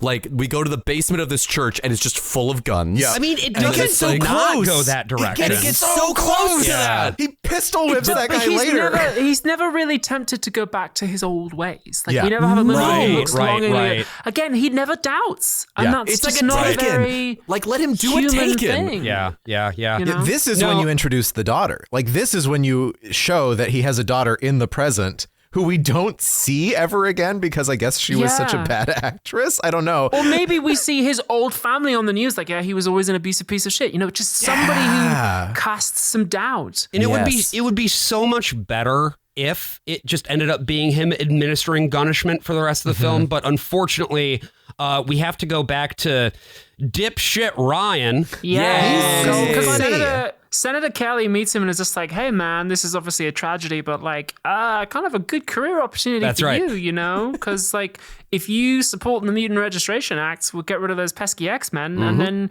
you could be the new John, what's his face? You could be the protagonist of the movie. You could be How John about Luther. that? Yeah. You could be John Persecuted from the movie Persecuted. right. And he's like, damn, but without the persecution. And he's like, Oh damn, my that sounds God. cool as hell. That sounds great, actually. Absolutely. I'd love to be the main character. How many people can you reach on your email database? We got a boatload. I guess I'd have to check. But you will check. Classical music in the background. Music. It's so very evil. I've been watching you for years now. You do fine, selfless work, don't you? Well, I'd like to think God had a hand in that, but I appreciate that. This might be your time to shine. Great leadership knows when to seize its opportunity. Now, we need to bring this church together now more than ever. We need to rise up and resurrect this ministry and take it in a brave new direction. Are you with me? There are moments where I can hear actors struggling to remember lines, and it makes me really happy because it's usually the ones that are written, I feel, not very well. And that one, when he's just doing the list and you hear him stumble a bit, I'm just like, yeah, they should have fucking rewritten it so he would, like, can say it, like, get the whole thing out, or at least do a second take. Because God, there's so many shots in this movie where there's just bugs this is on people. This is not a second take budget. This is not a second take budget. So they're gonna go with the blood simple flies crawling all over your face thing. One take and you're golden, baby. And Bruce Davidson is the actor who plays the senator in this, and I like his performance in this. It's fun. It's campy. It's pulpy. You can hear even from that exchange that like a good actor being put in the scene with that less experienced actor who plays dipshit Ryan. Yeah, right. You can hear like the way that a good actor elevates everyone else's performance. Yeah. Yes. He's my favorite character in the movie. So I'm just like, hell yeah, you got an evil plan? Like, because I understand him. I understand his character. He's like, I've got a plan. There's a thing I want to do. It's going to be good for my career. I'm like, great, cool. I get that. You know, it's human. John Persecuted, meanwhile, and I really like that. I'm just going to call him that from here on out. So thank you for that, Abby. He's wearing sunglasses at night because he's cool now. Yeah, he's looking sketchy as hell. He's walking around like the fucking Terminator. So John gets to a hotel, right? John Persecuted. He's needing to check in for the night. He looks sketchy as hell. He's wearing his sunglasses at night because he's really cool. And the girl behind the counter, just another girl who they obviously found. She can't act. The girl behind the counter at this hotel that is very obviously just a warehouse. Yes. No hotel in the universe has ever looked like this gigantic open space full of colored bisexual lights. Yeah, it's going to be a great gig here later on. I'm looking forward to it. Caroline Rose is playing this set later. And it's not like Albuquerque has any lack of extremely sketchy motels all around the city. I don't know why they've done this. Or go down to Gallup. I know there's sketchy motels down there. Like, you could just go to the hotel where Llewellyn gets killed at the end of No Country for Old Men. Right. That's still standing. But he's like, hey, I'm John Persecuted from the movie Persecuted. I need a hotel bedroom for the night. What if I just pay you in cash with no ID? Right. And she's like, yeah, cool, man. Just give me one moment. She goes into the back and she makes a phone call. I was like, yeah, John Persecuted from the movie Persecuted. Yeah, it's just to like make up a good excuse. Gone. He's just gone. Yeah. But this is also like an obsession with these movies of like showing every single transaction that has to happen in order to make a scene make logical sense. Like we have to see. Yeah, it's like Eyes Wide Shut. Yeah. And again, for a movie that is supposed to be a political thriller, there is like no tension in this entire thing, right? Even when they do like the gestures of like throwing to the TV, saying like, oh, maybe he'll be caught because it's like he's all over the TVs, but he's not even wearing a baseball cap. So it's like he's not really that This disguised. is one of the most recognizable men in America, apparently, according to the first 5 minutes of the movie. Right. This scene didn't need to be here, and this leads me to my hypothesis that much of this film is not in fact political thriller, it's political filler.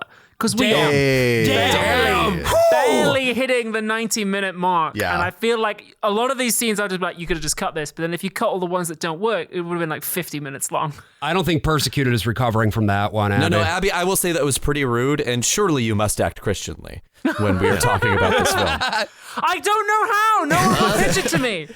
A lot of these, if you go to Tubi, has all of these Christian thrillers from like the last 10 years. And if you look at the runtimes for a lot of them, they are running about the length of like a Greek tragedy. It's like 1 hour and 7 minutes. So he drives to a house. It's not entirely clear whose it is, but his wife is in there. Yeah, I think it's his house. Dipshit Ryan has wasted no fucking time. No, Dipshit Ryan is moving in on his wife. Yes. That day. Yeah. That same day, the police were in his house. Ryan's there immediately with a guitar and a bottle of wine. He didn't waste a single night to try and seduce this guy's wife. It's so funny. The wife is like, please stop. Please just stop singing.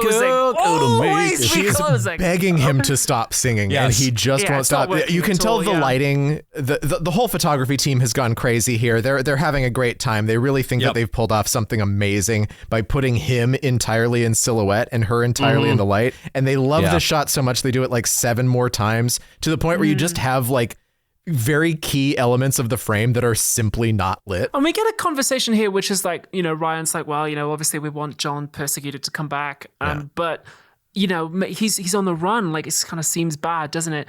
And I would have loved, so his wife protests his innocence, Monica. Of course. I would have loved a shot of her face to just maybe suggest that maybe she doesn't believe that he's completely innocent. Again, what I'm missing is doubt. Yes. Right. Because to doubt is human. And if people don't doubt, I can't really relate to them. But what they see, I think, as this core tension of this scene is, will she stand by her man or not? Although, again, without even the smallest bit of maybe she would consider doubting his intentions. As you were saying, there is no dramatic tension in this scene. There's also no tension. Like if it was revealed that, she and Ryan used to be a thing. Sure. Yeah. Or like maybe when times were hard with John, she and dipshit Ryan had a fling. Or wouldn't even not a fling, but like she cried on his shoulder. Right. Like there was just a little bit of something there. Right. Oh, when you play that guitar off key, it really That's the thing that really gets me. Instead, the intended tension is, will he, by being close to his wife, find out more information about the whereabouts of John Luther?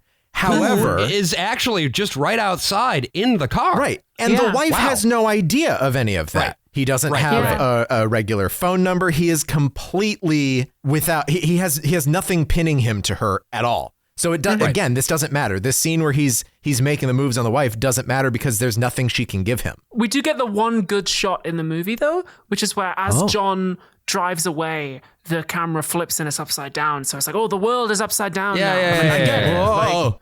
Ooh, more artistic choices, please. It's not subtle, but like, I like you've made a choice. You've made you made some art right there. Well so done. It really is the dipshit Ryan show right now because we then go back to a meeting that he's called. He's called the whole board of John's ministry together to sort of plan a course now that John is out of commission. Yeah, and they talk a bit about what it would do for the org if they were to publicly throw their support behind the bad, evil religion bill. Yeah. The Mutant Registration Act, Exactly. Written in this legislation for every single member of this board that complies? Earmarks. And I might add a pork barrel spending. Tax advantage package. And Dave, you were the one that always told us be prepared for the worst case scenario, my brother. We're here. We're here.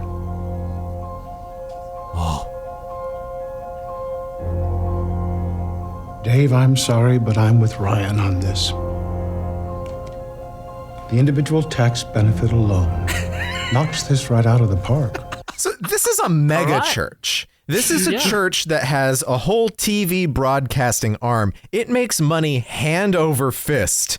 And the entire board of directors is like, yeah, but we could use a few earmarks, a few bits of pork barrel spending to line our pockets a little bit more. It's nice to be making more money, I guess. And I am very curious, before I say my piece about this, Abby, I am curious what you thought of this conversation. Like taking it at face value, throwing aside the fact that the writing is what it is. I mean, the direction I would have given, can we pick up the cues a little bit? Because it's very halting, the delivery. I'm like, let's just, keep things moving a little bit. But the impression I got is like Ryan's moving in on John Persecuted's ministry and like taking control of it. Sure. And, what is it? Moneylenders in the temple, right? Right. I'm like, okay, cool. Yeah, I get it. Fine. And this is all part of him being persecuted. Yes, of course. Cool, great. And I get it. I'm curious specifically the bit about like tax advantages, earmarks, pork barrel spending, that kind of thing. Did that mean anything to you? I mean, I thought that didn't religions in America that you already don't pay taxes? So they don't pay taxes, but and this is the thing that's like, what the fuck does this mean? Yeah, I'm just curious how much of this was legible, because this is a very specific, they're saying something to the people watching this movie. Yeah. Oh. And even though it doesn't mean anything in and of itself, it means something rhetorically. Right. What? So what does it mean? Churches, because I'm also lost. On one hand, churches are not taxed, but that's also because we don't have an established church in the United States, right? They're unlike the Church of England, the Church of Sweden, any major religious assembly in like Germany, there's no tax money flowing in to an American church, nor is there any tax money flowing out of it. And it's these days they benefit from federal spending though. You're using the roads, you're using the schools, you're using the electricity. The church system in America is incredibly broken because organizations that are clearly not churches are often able, as if they're right wing enough, can declare themselves as churches, like Focus on the Family, for instance. Right, and this is a trend that has been accelerating over the course of the past decade. It started under Trump 1, and it's really moving now under Trump 2. Yeah, because then they're completely exempted from taxes. So what they're saying is, if there was something like a European-style establishment of a church in the United States, not only would that be bad on some kind of, old liberal principle that I agree with, but that's actually an apocalyptic event because as America goes, so goes the universe. Wow. Right. Okay. I should also briefly, that thing about earmarks. Practically what an earmark is, when Congress passes a bill, they'll throw a little thing in to throw a little bit of money toward a specific organization or whatever. Here's an earmark to refurbish this post office for $20 million and call it the whatever post office. Yeah, this is regular part of like political horse trading. You're always attaching something to whip up votes and to do whatever. And also because it just makes sense to consolidate things. There was this thing, and you don't really see it as much now. No, because we're just going to go fucking crazy at this point. But there was this thing for a while there where Republicans especially, like they were losing their fucking minds about this shit because John McCain in particular. Yeah. It was an effective red herring that they could use to bludgeon Democrats and be like, well, they're just trying to increase government spending. Yeah, you take one bill and then you find one earmark that looks kind of silly. And then you're like, look at this. Look at the shit that they're throwing at you. They're spending $1 million on genders. Yeah, exactly. Because they didn't realize that you could just become president and make the laws stop working and close every government office, which they have now learned they can do. That's the thing, right? The Doge shit is just the next step in this line of reasoning and praxis. Well, I hope you've enjoyed that discursion into tax policy with regard to nonprofits and religious organizations in the United States of America. When we get back, we're going to be talking a lot more about John Persecuted's journey through being persecuted. I'm sorry. It seems as though we have a very unique sponsor this week. Pope Leo the 14th? Oh, Christ. I knew it. Okay. Blessings be upon you, listeners, for 'tis I, His Holiness himself, Pope Leo the 14th, or as you probably know me, Da Pope, coming at you from my new home in Vatican City, or as I like to call it, the Naperville of Italy. Now, it's been a couple weeks since my coronation, but I thought it would be best to clear up a few misconceptions I've been seeing about my upcoming papacy. Number 1. I will not be converting the communion wafer into a deep dish pizza from Lou Malnati's. That would be absolute blasphemy. I will, however, be converting the communion wafer into a deep dish pizza from Pequod's. That's right, your new Pope's a Pequod's Pope. Heck, you can call it Pope Quads now. Long as Papa gets a little sauce on the side.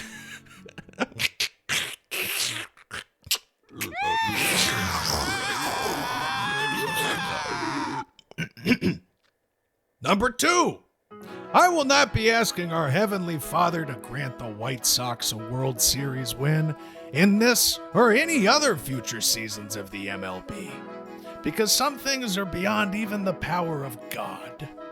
And finally, number 3, a lot of people are worried about what's going to happen to Pope milk. You know, the milk that was lovingly coaxed out of the thorax of my predecessor, and all popes since time immemorial. Well, rest assured that I will carry on this proud tradition, albeit with a Chi-Town twist. Introducing Pope Milk Court, the Pope milk texture you crave, now with the fine licorice aftertaste of the Chicago Spirit Malort, that will make you say, what kind of God would allow this? The Catholic God, that's who. Pope Milk Court can brighten up any dairy-based dish. Pope Milk Court duds, Pope Milk Court chocolate, and porridge, more like Poperidge. As we speak, they are attaching the pumping devices to the many nipples lining my thorax.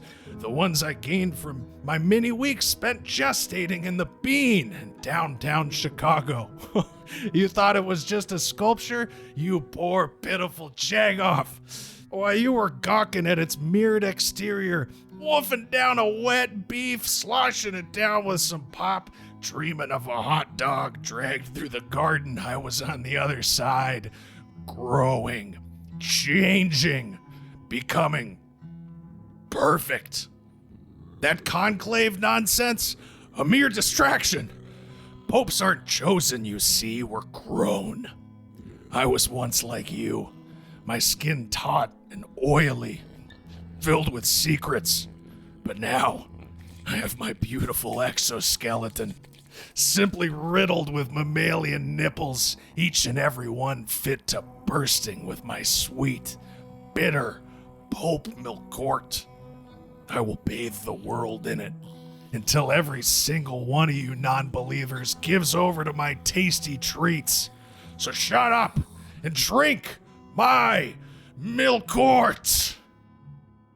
So get yourself some pulp milk quart today. And don't Google what I was doing with the St. John Stone Friary in the early 2000s. Seriously, don't. Pulp milk quart. Drink milk quart and take the L. The Bible. Yes. Yes. So, Heard of it. Yeah. John Persecuted is in his car. He's reading the Bible. Yes.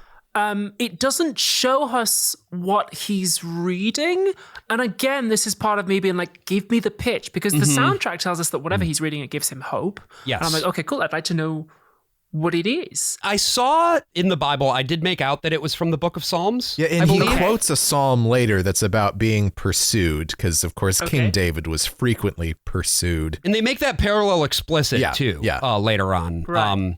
He is essentially King David fleeing from his persecutors. And he prays and he says to God, if I did it, let them catch me. And I'm like, right. But we know you didn't do it. Right.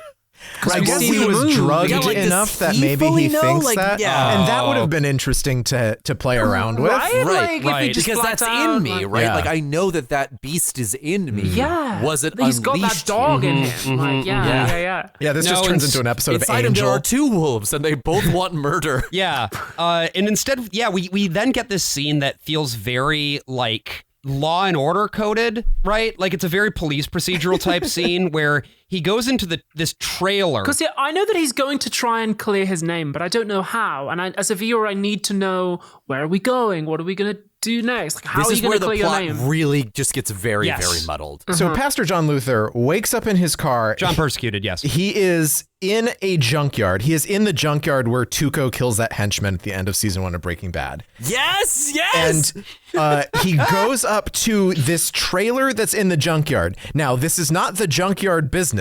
This trailer is another unspecified business simply called American Woman. It seems to be a tattoo parlor, among other things. Is that what it is?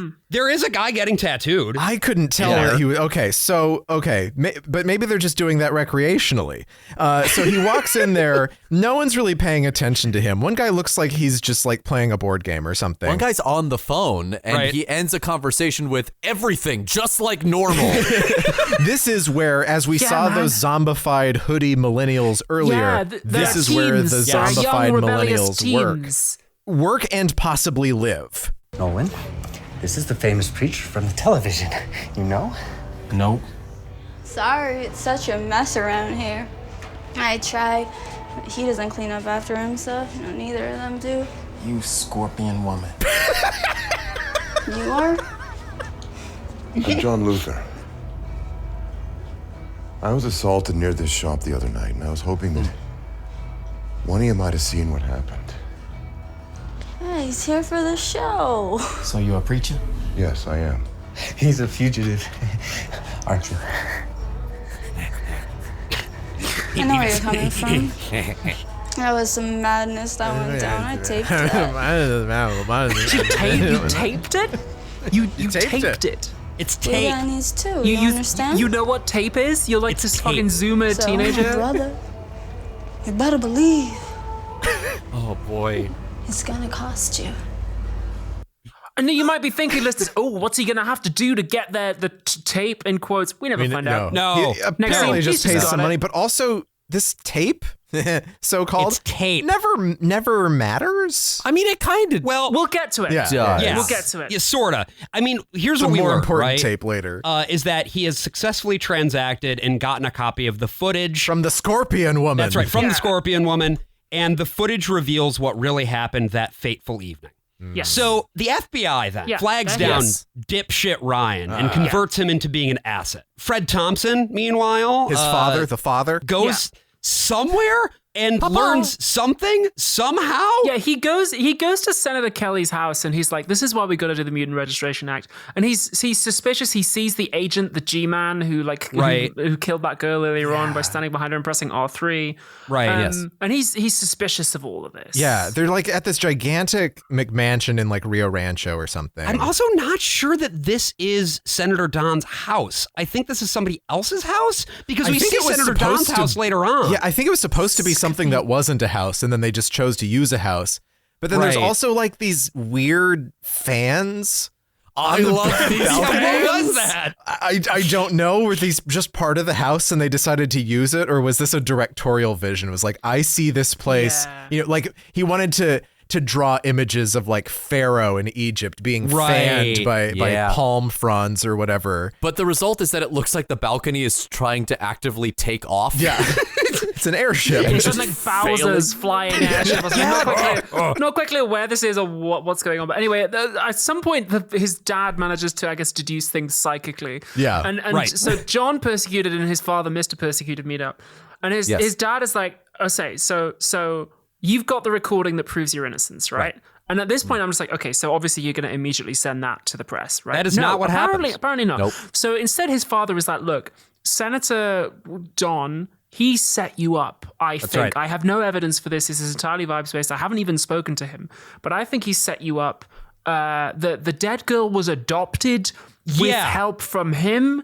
Not quite clear. Sumac is behind this. Not clear who they are. This is one that really has to be heard to be believed. That girl was adopted by a woman by the name of Shanice Evans 2 days before the report of her death. They were able to bypass the waiting list and a lot of other formalities with the assistance of your friend, the senator, the majority leader of the United States Senate. Oh, okay. Oh, that one. Okay. President, I don't know of anyone who's better equipped to withstand a bullet like this. Okay. Look, son, with Senator Harrison, it's about power and money. Okay. But more importantly, it's what he's a part of, the people he's associated with, what Sumac is trying to do, what this legislation is bound to do, the results. What are they trying to do? Look at China, look at Russia, look at Iran, and these other places where we don't bat an eye dragging people out of their beds in the middle of the night and imprisoning them under false charges. Yeah. Imagine America. the plaudits oftentimes of people who think that they're just cracking down on crime. They'd never do that in America, right? Yeah, never. This is the point in the movie where I had to get up and take a walk, and then I played Blueprints for 2 hours and came back because this Jesus Christ, the bad guys, right, in this movie, they're doing human trafficking. Mm-hmm. They are imprisoning people on false charges. Yep. And then when they do it, they are blaming it on crime. Yep. Broadly speaking. Wow. And Your man's.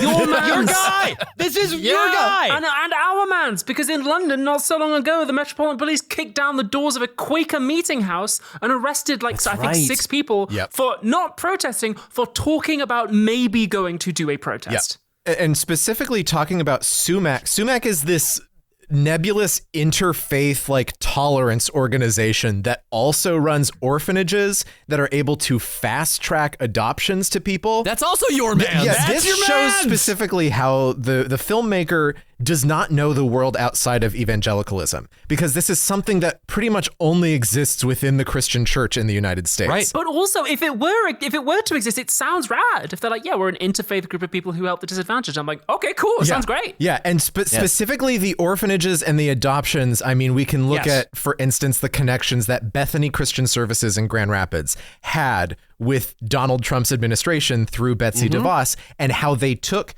the children that were being separated from their families at the border between the U.S. and Mexico, many of which happening in my home state of New Mexico, and siphoning those children up to Grand Rapids, Michigan, and giving them out to nice white Protestant families.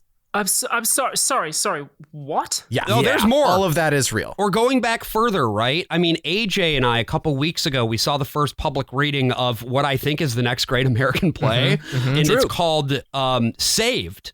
And it is about the history of the Korea to America adoption pipeline, which was started by an evangelical Christian man who went over after he had a vision from Jesus Christ telling him that he had to save these children.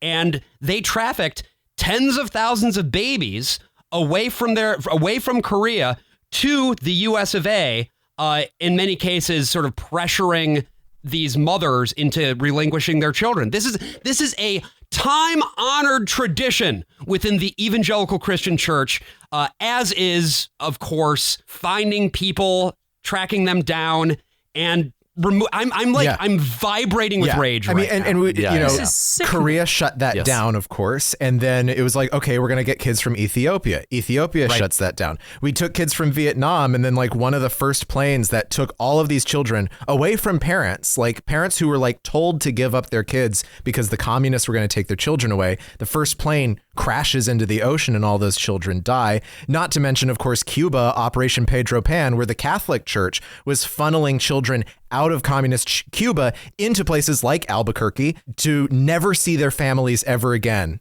because the church and the United States government, working in tandem with the church, were feeding anti-communist conspiracy theories to parents, freaking them out so bad that they would actually separate from their children forever in order to avoid the same thing happening in the other direction. But it's the Christians who are persecuted. Yes. here. Well, it's the interfaith organizations doing the adoptions that should be worried about. And I'm not even going to go into, the reservations and the whole long history we have there too. I have a handle on what is happening then.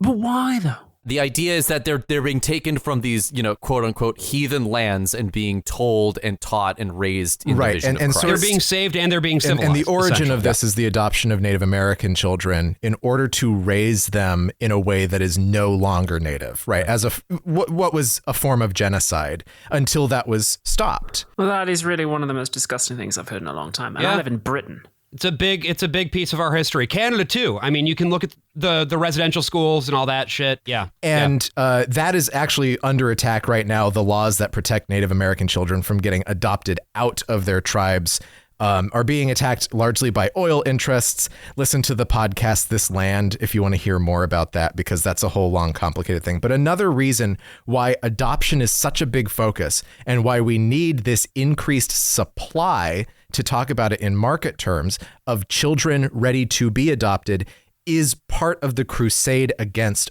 abortion. Yeah, talk me through this. I'm having trouble following. So another part of this is the pro-life message is fixated on the alternative of adoption.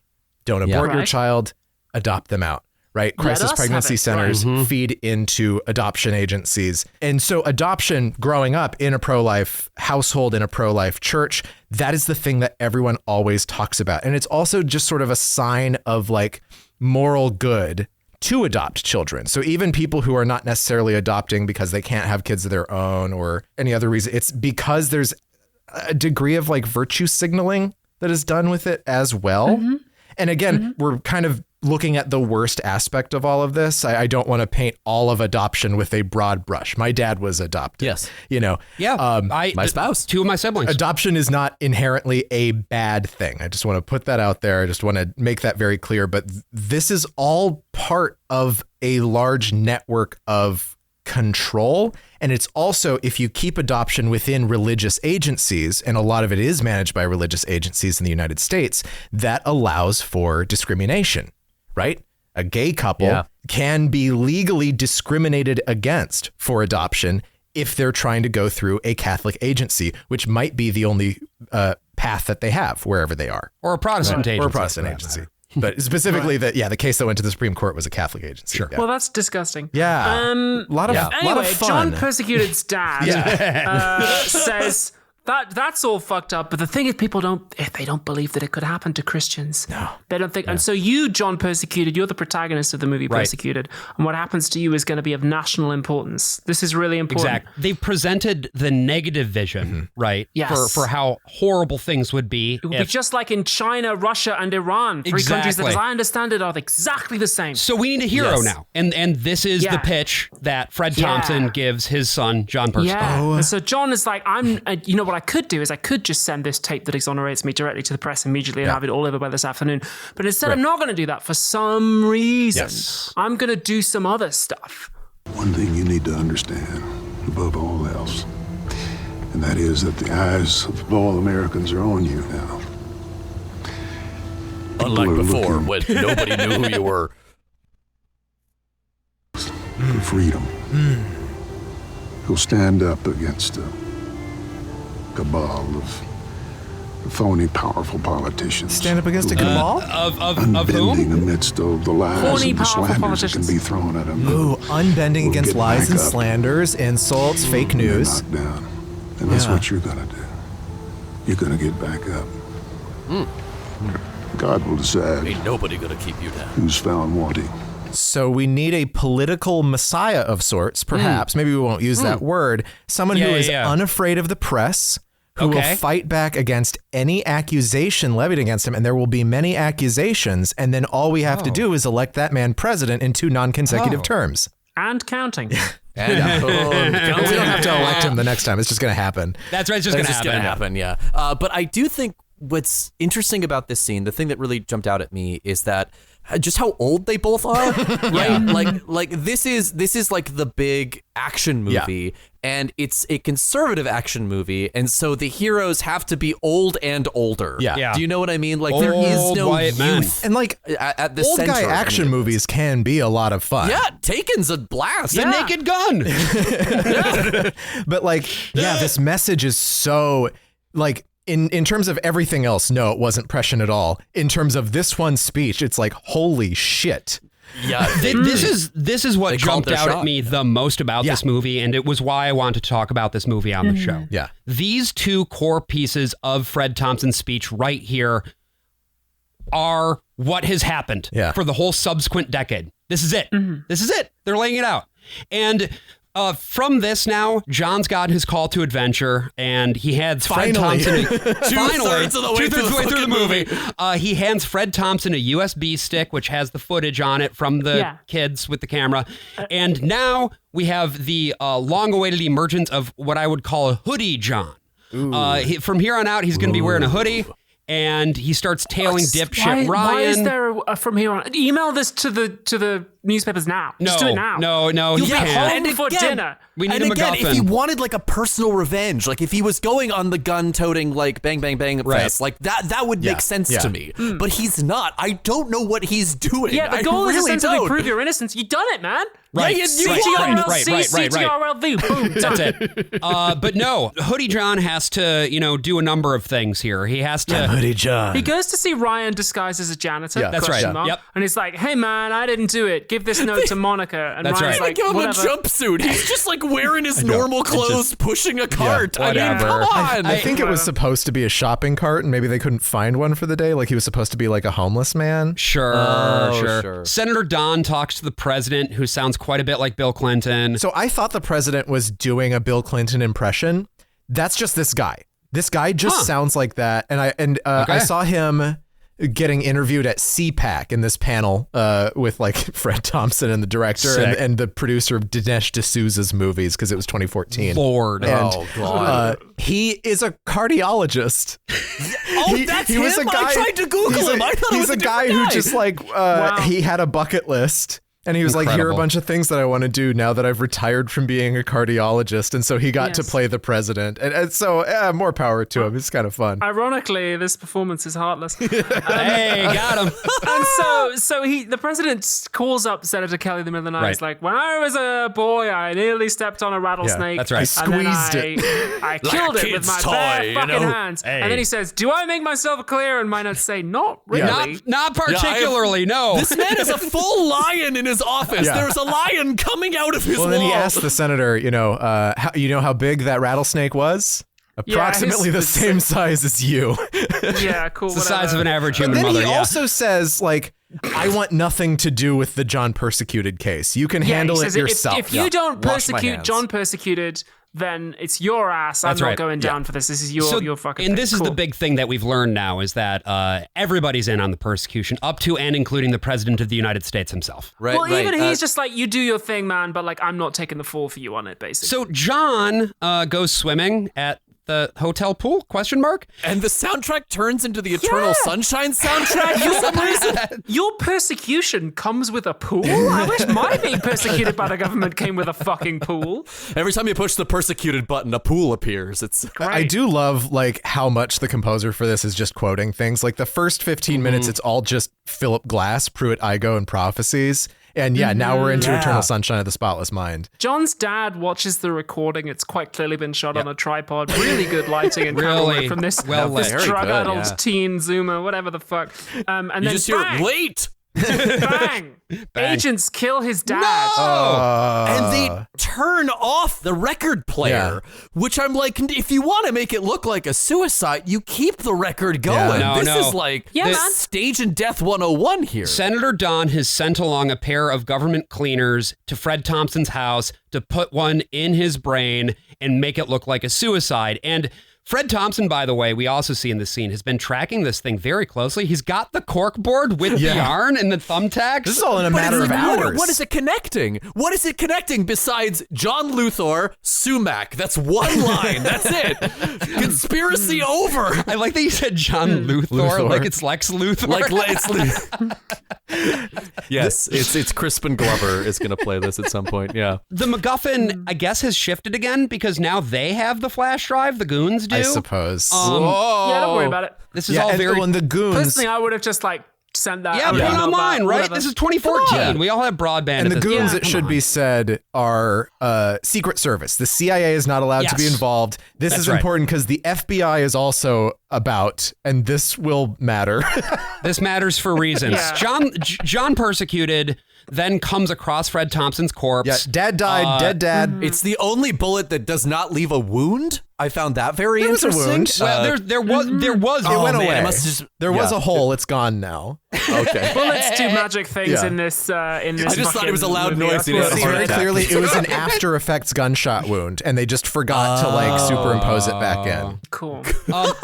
But he turns up and he's like, "Oh no!" And then he yells at God. Yeah. Is there something about this specific phrase? No, but I do have the clip. Are you not true to your name? What does that mean? What does that mean? Oh, God! Are you not true to your name means nothing, but it sounds very biblical. Is God a name? Well, he has a lot of names. That's the thing. He's got so many names. I thought God was a title. Well, that's a good question. We capitalize it on its own. Yeah, I've never thought about it like that. But yeah, God being a title and not. God is a name, but God has so many names. And of course, it's not the true name, which is represented by the Tetragrammaton. This was me last weekend when I went to my friend Dick Sucking Steve's house. And he didn't put out. Oh. Well, but that was a title. You should have said, "Are you not true to your title, Are you Dick not Sucking true to Steve?" your name? Suck my dick, Steve. Yeah, quite baffling. Oh, is the name Jesus? And it's like, I don't know. It's That just means Josh. Yeah, anyway. Unusual. I'm talking about Dick Sucking Josh here. That's a different guy. Suck you must at cock is actually what Sumac stands for. It's Steve's slogan. Yeah. It was founded by Yoda. Suck your must at cock. So Ryan, the note that John Persecutor gave to dipshit Ryan earlier on was like, meet me at the fucking wherever next location at this time. And so the FBI have Ryan in a hotel room, and they're like, they put a wire on him, and then Ryan's just like, "Oh, I think John did it," and the FBI are just like really sanguine about this. They're just like, "Yeah, whatever, man." But then we get a little bit of a conversation about the economics of the modern church. You know, it must be really hard for you to have to take on all that responsibility, especially with no advance notice. Oh, good. See, people don't get this about ministries. This size got the same nuts and bolts as a Fortune 500 company. And I'm not in it. This ain't no sleigh ride, trust me. Yeah, I can imagine. Yeah, there's an interesting commentary happening here on megachurches and the way that they work. But the pastor is blameless. The guy who runs the organization is a good guy who stands for his principles. However, megachurches have these administrators, these scheming eunuchs who actually run things behind the scenes, and they turn our noble, beautiful, God-fearing megachurches into these crass business ventures. Right. Yeah, and there's a golden calf right on the table there. But as you were saying, Abby, I think you were saying earlier, this is like the money changers in the temple beat. Again, it's like, well, these guys are They're not real Christians, quote unquote. Yeah. Convenient. It's like you, as a pastor and evangelist, you need to watch out for your church getting too big, director's brother Levi, because otherwise it can be taken over by special interest. So this next scene really fucking threw me because Very confusing scene. Senator Kelly gets up at sumac and there's representatives from all different kind of religions there, and he says, "Isn't it great that like Christians, Jews, and Muslims could come together and agree on something? We've started an organization." He says, "America's not a Christian nation anymore. Yes. Maybe we never were. Now we're united. We're a diverse religious population." And he cites Martin Luther King Jr. He says, "Just like we're a diverse racial population, America came to understand that. So now we're taking the next step to be a diverse religious population." And I'm sitting there in the audience going, "Great, that sounds wonderful. That sounds really nice. People are holding hands, living together, singing, Kumbaya, whatever."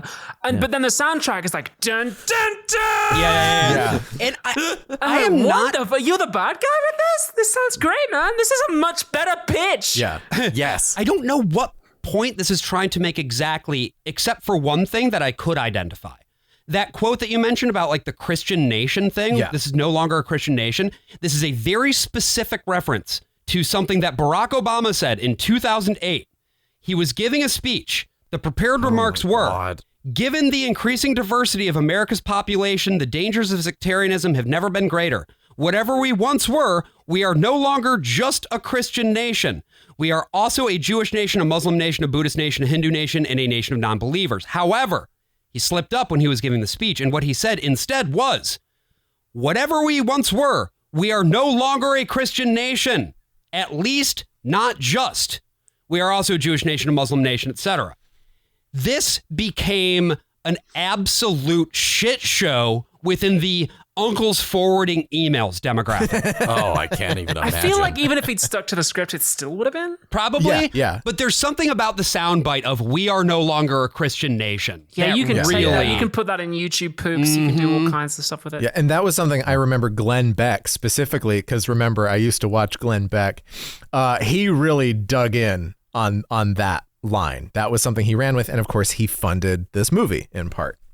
The citation of Martin Luther King Jr. is interesting because, of course, the movie does so at the beginning. Yeah, but then this is Martin Luther King Jr. brackets bad. Yeah, it's misusing the citation. Exactly. But it does also kind of recall the anxiety around race mixing, right? Like that it's the slippery slope. Now that we got rid of the segregation, now we're making an omni religion, a singular polytheistic church. And another interesting thing is that they touted, when this movie came out, they touted an endorsement of this film from Alveda King, his niece, Martin Luther King Jr.'s niece. She's interesting. She a crank? Yes, she is someone who she once ran for office, and the rest of the family refused to endorse her. She also said she's like the King family's RFK. Yes. Oh no. It must be difficult being a member of that family, I guess. She said that gay marriage is genocide.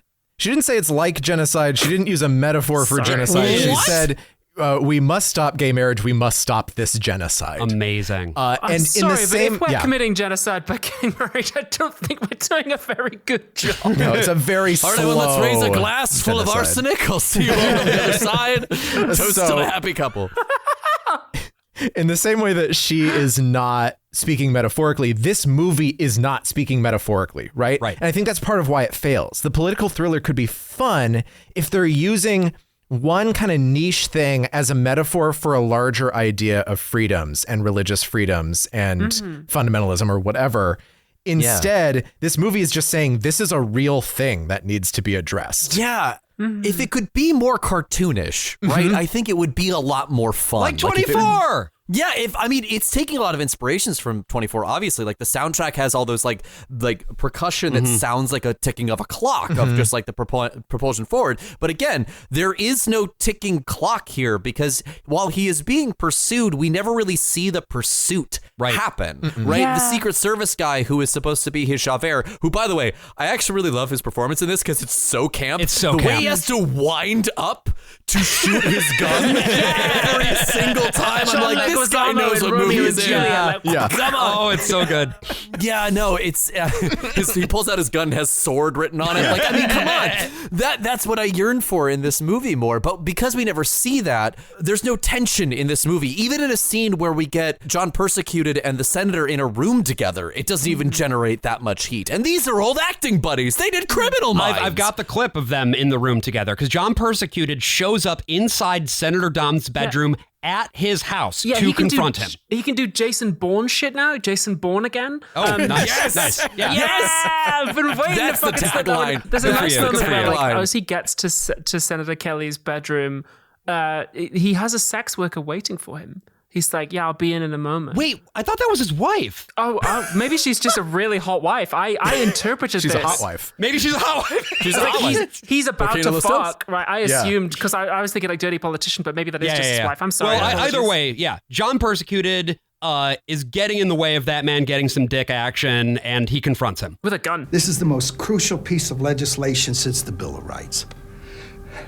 Okay. This is Sounds good. heaven on earth for somebody like you. Imagine that with a flick of a switch, you could be preaching to every synagogue and temple and mosque known to man. What? What are we talking No about? Secrets when we have the keys. Not clear what that All means. faiths on bended knees before the throne. Weird to say that. Whose throne? Get him, John Persecuted. I'm not your enemy, John. The real enemy is some guy with a nuclear weapon in a suitcase hiding in a mosque or a temple somewhere, and I can't get to him because I don't have the oversight. What? First mention Fascinating. of this. First mention of This this. is now a surveillance bill? Yeah, now it's Yes. like we're going to have cameras in every church. And it's Yeah. like, what? But then it's also broadcasting to every church. So it seems like what he's offering John Persecuted is like, if you just took this deal, we would have made you the Pope of all religions. Which, I will say, we've talked about Left Behind. Yeah. This feels like a very specific and direct continuation of a line of reasoning that originally started with Hal Lindsey's The Late Great Planet Earth, which is this idea that there's going to be essentially a false pope who rises as part of the tribulation. And then Yes, his name is Leo the 14th.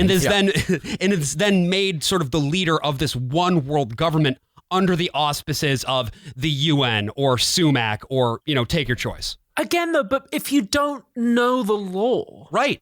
then I'm just like, what are you talking about? I know the lore and I had no idea. No, what this was is- going on It's here. it's really hard to parse. It's interesting that they even take the like Patriot Act angle. This like, well, what about the Muslims with their suicide bombs? Because it feels like that's a little too spicy for a crowd that is like, yeah, but what about all the Muslims with their suicide bombs though? They're everywhere.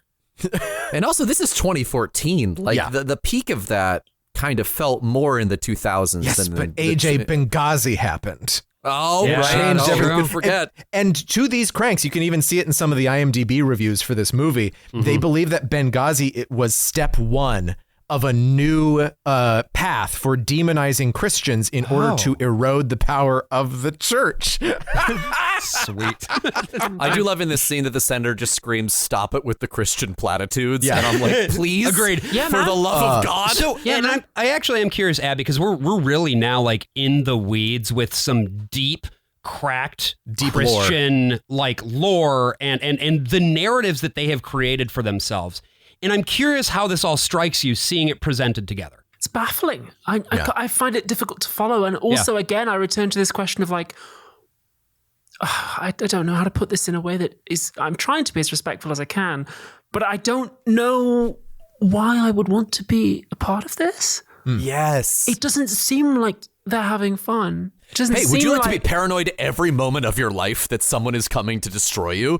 Would you like to I feel am persecuted? transgender and I live in England. I'm covered for that. Like, it's Yeah, good. Right. I feel like I'm just, it's not being sold to me. I'm just like, if any, because the guy in the previous scene was just like, we're going to coexist and it's going to be great. And I'm like, okay, that sounds nice. And then it's like, no, he's evil for this. And I'm like, okay. Why? You crazy for that one, Senator Don. Yeah. But then he's like, cameras in every mosque. And I'm like, well, that's very bad. I wouldn't support that either. So I'm like Homer Simpson in that. I'm just like, that's good. That's bad. That's good. Can I go home now? Like, what the fuck are you doing? The next bit of plot, I don't understand. But Abby, it seems like you've been doing a very economic job of summarizing the plot. Do you have a good sense of what happens here? What is happening Well, one here? really important thing happens, which is that John persecutes back in this scene. Yes. He Senator pistol Kelly's whips like, the senator. No one's going to fucking believe you, John Yeah. Persecuted. You're a sexual predator on the loose. And then John Persecuted points to a camera in the corner of the room. He's like, it's all being recorded. Pistol whips the senator unconscious. Now, so John has a recording of the conversation they've just had, which presumably he's going to use to prove his innocence. It's on the GoPro, yeah. The senator hasn't said anything in this conversation confirming nothing that there was incriminating a persecution whatsoever. plot. What there is incriminating is that there's no footage of John holding a senator at gunpoint and then assaulting him. And I'm like, you are absolutely getting done for assault. Not just any senator, the Senate Majority Leader. Yes. As we were so helpfully told. You have just committed a crime on video. You have just pistol whipped Chuck Schumer. This recording is far less exculpatory than the previous recording which you fumbled the bag with. Yeah. Correct. But this could destroy the bill entirely, I guess, because people will see that and be like, I don't understand what the plot of this bill is. So dipshit Ryan, we get a classic problem with movies, which like all screenplays that are too long, which is repetition, right? So we get even the though it's same only 90 scene. minutes. Yeah, because they can't cut it out, because otherwise it's going to be like 15 minutes long. There's so much event in this film. Yes. Dipshit Ryan is then talking to the board of the church again, being like, oh, money, earmarks, all that good stuff. And we're like, yeah, it hasn't changed since the last scene. Ryan, we shot this on the same day, actually. we just wrapped on that scene. We're doing this one right now. John enters the building. Blazer. That'll be fine. Yeah. John enters the building somehow. He walks past posters of himself, which are being taken down, gutted. God, and also this hallway that he walks down looks kind of like the nostalgia critic hallway. Yes, with all the it posters. does. It kind of does. Yeah. They've got all the fucking Abby, that reference is pandering like hell. It really is. That's just what every mega church office looks like. Yeah, Not this is an joking. office space. Yeah. And John interrupts the meeting with a gun. Again, also a crime. And he threatens them. Yeah. And he criticizes them. He's like, "You're all making fucking blood money. You're all money changers in the temple. Look at these charts. You're making so much fucking money, guys." There's a bar chart. There's a pie chart. charts. There's a line chart. There's no numbers We don't get on to the see charts. what the charts They're just say. shapes. Yeah. Well, you do get to see what the pie chart says. And I just loved this because it meant nothing. It was like, in 2013, this is the percentage that was coming from the 18 to 34 demo and the 35 to whatever demo. In 2015, this is what it was. And it's like, what? Yeah. And in 2016, it's all going to be the taxes now? Cool. But he's like, look, man, it's not about audience size or revenue. It's about fucking Jesus. So true. And I'm like, pretty sure that might be the first mention of him in the movie. But okay. And John makes it rain and then drops the gun and then just leaves. Yeah, he just leaves. He just throws a bunch of his own money in the air. Also, not that much. Like, that's the other thing. But that's what he was using to get his hotel rooms and pay for phone calls. And also, just prop-wise, this is a note for the props department. You need more bills in order for it to look good when he's making it rain in slow motion. Yeah. I love that dipshit Ryan also just texts the FBI, "John's here," with no apostrophe. Just under the table with T9 texting. Absolutely. Really, the attention to detail in this movie is really what sets it above. The FBI come to raid the building, and John, listeners, I don't know if you know this, but if the FBI enter the building that you're in and they're after you, you can just walk out the back door. Yeah, all you got to do is take the stairs, and you can get out pretty easily. There's only 2 FBI agents because we couldn't afford to hire any more. And this is what's strange too, is that there's a guy on Overwatch who does spot him and radios it in. Yeah. And then it's a smash cut to John Persecuted in a car. And I assumed that, again, because this is how storytelling usually works, that he'd gotten got by the FBI and they were now driving him somewhere. But no, his chauffeur is, I think, his dad's assistant priest William? number 2, altar boy question mark, priest. right? Yeah. Okay, yes, because he goes to the church to tell this guy that his father is dead. I love this character, perhaps the greatest character in cinematic history. He has 3 lines. One of them is, "I am William," and William is his getaway driver. That's right. It's William. Name William. Super objective William. Yep, cool. that's right. Great. Meanwhile, Gretchen Carlson is airing the pistol whipping video and is like, "See, are these the actions of a guilty man?" The footage that you are about to see has not been verified as having anything to do with the evidence in the charges against John Luther. Okay. But we're gonna show it anyway. Has in fact concluded now that it does appear that this is raw and unedited video. Oh, okay. Take a look. Uh-oh, it's the president. This is the president. CNW. I am watching it. It's unforgivable. Absolutely unforgivable. Yes, sir. Agreed. Oh my God. Should I authorize all mining assets at level 3? No, I do not want the CIA involved. Oh, okay.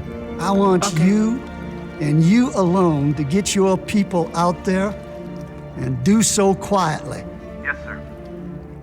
Cool. All right. Yep. Fine. So the news are airing this footage of John assaulting the Senate Majority Leader, whilst he admits to nothing. The Chiron says new evidence proves John's innocence, and I'm like, it does not. If anything, this proves him guilty of further crimes. This is neither supported by the text of the scene that we just watched, nor by what Gretchen Carlson is saying directly before the clip is rolled. So as John Persecuted and Williams Wish Wellingtons are driving away, they get T-boned by the G-Man, by the agent who's been following them around. He shoots them in Matrix bullet time. That's right. But John has a greater superpower, which is the ability to teleport the car 180 degrees during the edit, which is amazing.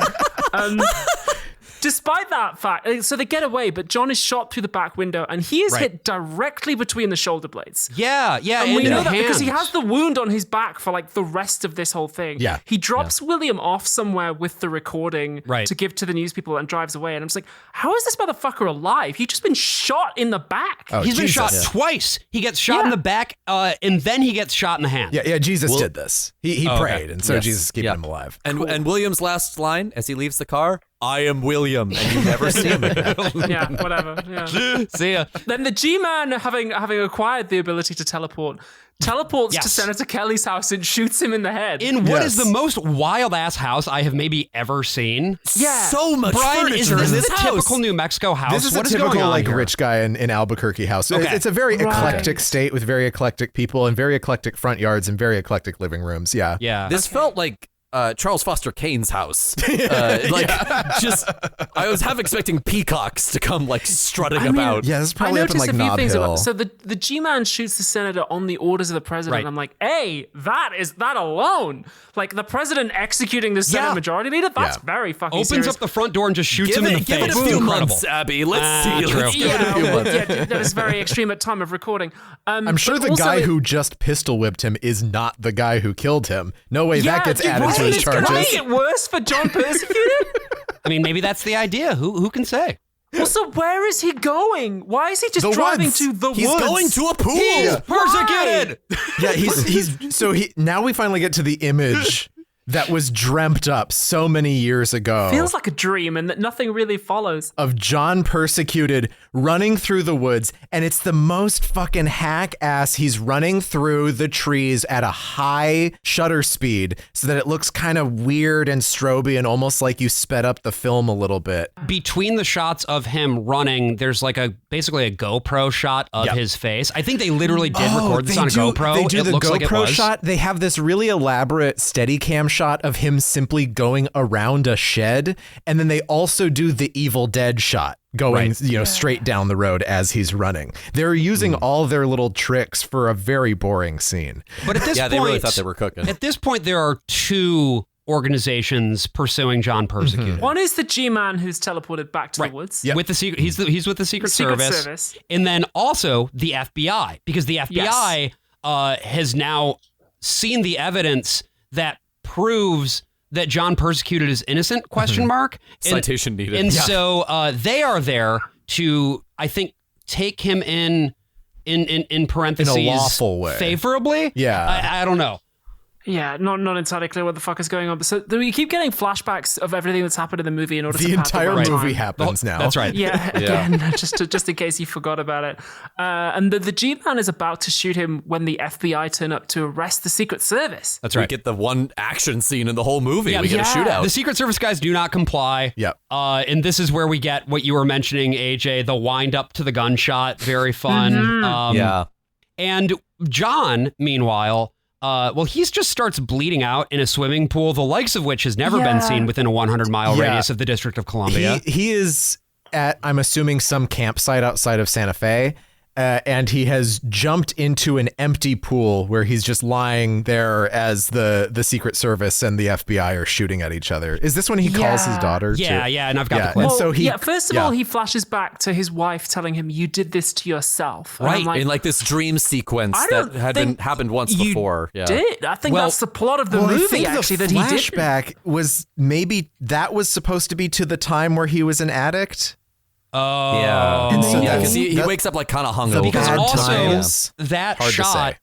we saw it earlier when he was having his like nightmare or whatever. Yeah. But at that point, you couldn't hear what it was that she was saying. Yeah. She was mouthing the words, but speaking silent. Abby, this is what you were talking about, I think, with like the fingers not wearing glasses. Like this to me felt the most blurry of every plot beat. It also was literally very blurry. So there is that too. So he pulls out his Motorola Razr. And he calls his daughter on the phone, the daughter who none of us were certain actually still existed at this point she's in the alive. film. Great. She is I'm alive. really worried about that. And here's the call. Hi, Daddy. Hey. I drew a picture at Sunday school. Do you want to know what I drew for you? Call an ambulance. Who is it? I'm talking to Daddy. John?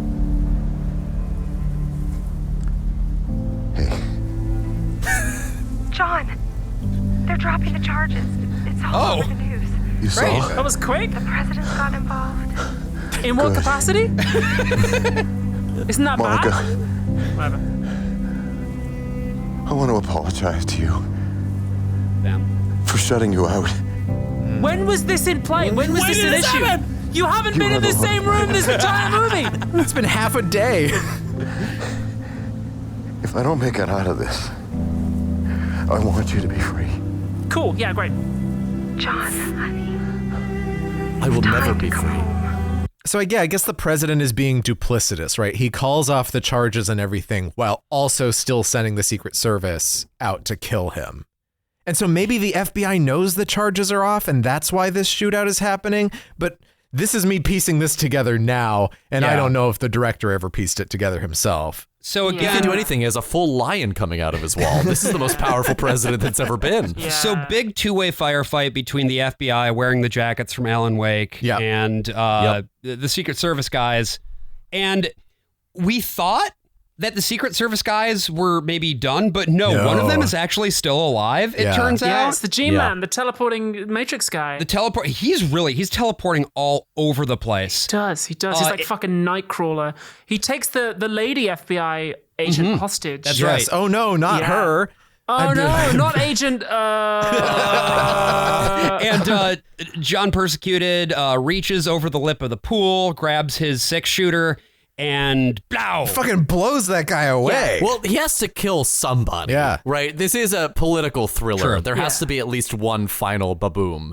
And he gets it, and I feel nothing. Yeah. Well, no. We don't know who these people are. I feel like it should have been Ryan. Like, he's been the antagonist as opposed to just like unnamed agent man, whatever. Or the senator, like one of those guys who's actually a character. Mm-hmm. But from here, we flash forward to what is, I guess, the denouement. He's not dead, after all. Turns out, John Persecuted. Cool. He's doing great. Yeah. Survived his persecution. The bureaucracy, the people at his org, they welcome him back, but all they are, they're fake friends, right? Yeah, they're snakes. They only have quarterly earnings on their mind. And so then John Persecuted remembers the beginning of the movie and is like, oh shit, I need to go to the White House to face the nation. Yeah. And so he walks 5 blocks to the White House. That's right. Well, there's one guy at the party that's just always just holding the cake. Yeah. He walks into the office and then he comes back out and the guy is still holding the cake. I'm like, you can put the cake down, my guy. And John Persecuted, as pastor of First Persecuted Baptist, is apparently not able to fire anyone from this decayed organization that he runs. Yeah, because of woke, probably. Yeah. I don't know. He built it with his bare hands. So he goes to the White House. Yeah. Right. And the president is like, he takes him aside and is like, now, John Persecuted, make sure you play nice. That's right. Okay? And it's like, not really sure what that means. He's like, I saw a rattlesnake when I was a child. Yeah. He's like Joe Biden, his fucking brains are falling out of his ears. We're not entirely clear what the fuck this guy's on. President Quaaludes is on one again. I found that rattlesnake and it talked to me, Jack. It told me a bunch of anti-Irish things, and I said, well, look, if you want to mess with a Mick, Jack, you better get the horns for the bull. So I just squeezed that snake. And then I stopped squeezing him, and then he became my friend, and we've been friends ever since. He drives a Corvette. His name is No Legs Jimmy. He's my favorite snake. And it's not ableist because he's a snake. They don't have legs normally. Nope. John Persecuted he's not just at the White House. He's like in the briefing room. You know, the room where with the famous blue curtains and all that having shit. Having survived the assassination attempt, the president is like, come on over to the White House and I'll give you time at the press briefing. What is happening? and it's so funny because like he gets up to the podium. Lectern. That's the word. The lectern. He approaches the lectern and the podium. He approaches the podium, and it's maybe more of a lectern. Come on. Oh, for fuck's sake! He approaches the standy thing, and he stands behind it. And there's like all the microphones are like queuing up, and then a camera has a shot in this that in my head goes, "Buh!" as it like just slowly like pans towards him, and he stands behind it. He's like, "Oh, is he going to sell out his beliefs? Is he going to like play into the president's hand, or is he going to like stand up for his beliefs? Speak that gospel truth." At this point in the movie, Abby, what did you think was going to happen? I had no clue because I wasn't clear what had happened previously. Sure. I'm like, this could be anything. He could get up there and like recite the full Shahada, and I'd be like, yeah, makes sense. Whip his dick out. Like, who can say? Yeah, that's for dick sucking Steve. True. He's not there. True. Anything. But instead, we just cut to black, and that's the end of the fucking movie. It's over. What was I going to say? I have no concept of any of this. Like, what about the bill? The scary bill? Did it pass? Did it not? I have no clue. Like, who can say? What are we going to do about the fact that the Senate Majority Leader's just been killed? Well, that's all for that's all for Persecuted Part 2. Leaving you wondering if there is going to be a part 2, I didn't even know Natalie Grant was in the movie. Nice surprise. John Persecuted looks down the barrel of the lens and he says, I'm persecuted, and maybe someday you'll be persecuted too. And that's the end of the movie. I think that's the implicit point here, right? Yeah. And again, just sort of tying it all together here at the end, like, this is intended, I think, first and foremost to be a movie that reminds you, the good Christian viewer, that this persecution can and will come for you. Why am I persecuted here? So true, Brian. But I have a quick question for everybody. This is for Brian and AJ, but I would also love to hear, Abby, your opinions. Mm-hmm. Is this the worst movie we've watched in our 190 episodes of doing this podcast so far? Oh, boy. That's a list. No, I think A Thief in the Night is worse. I mean, you guys, The Thief in the Night was like barely an hour long, and it felt like it took days to finish. Yeah, That's and true. this also looks like a movie in a way that, like, I actually find this more watchable than even Average Joe, which is another film we watched for this. Yeah.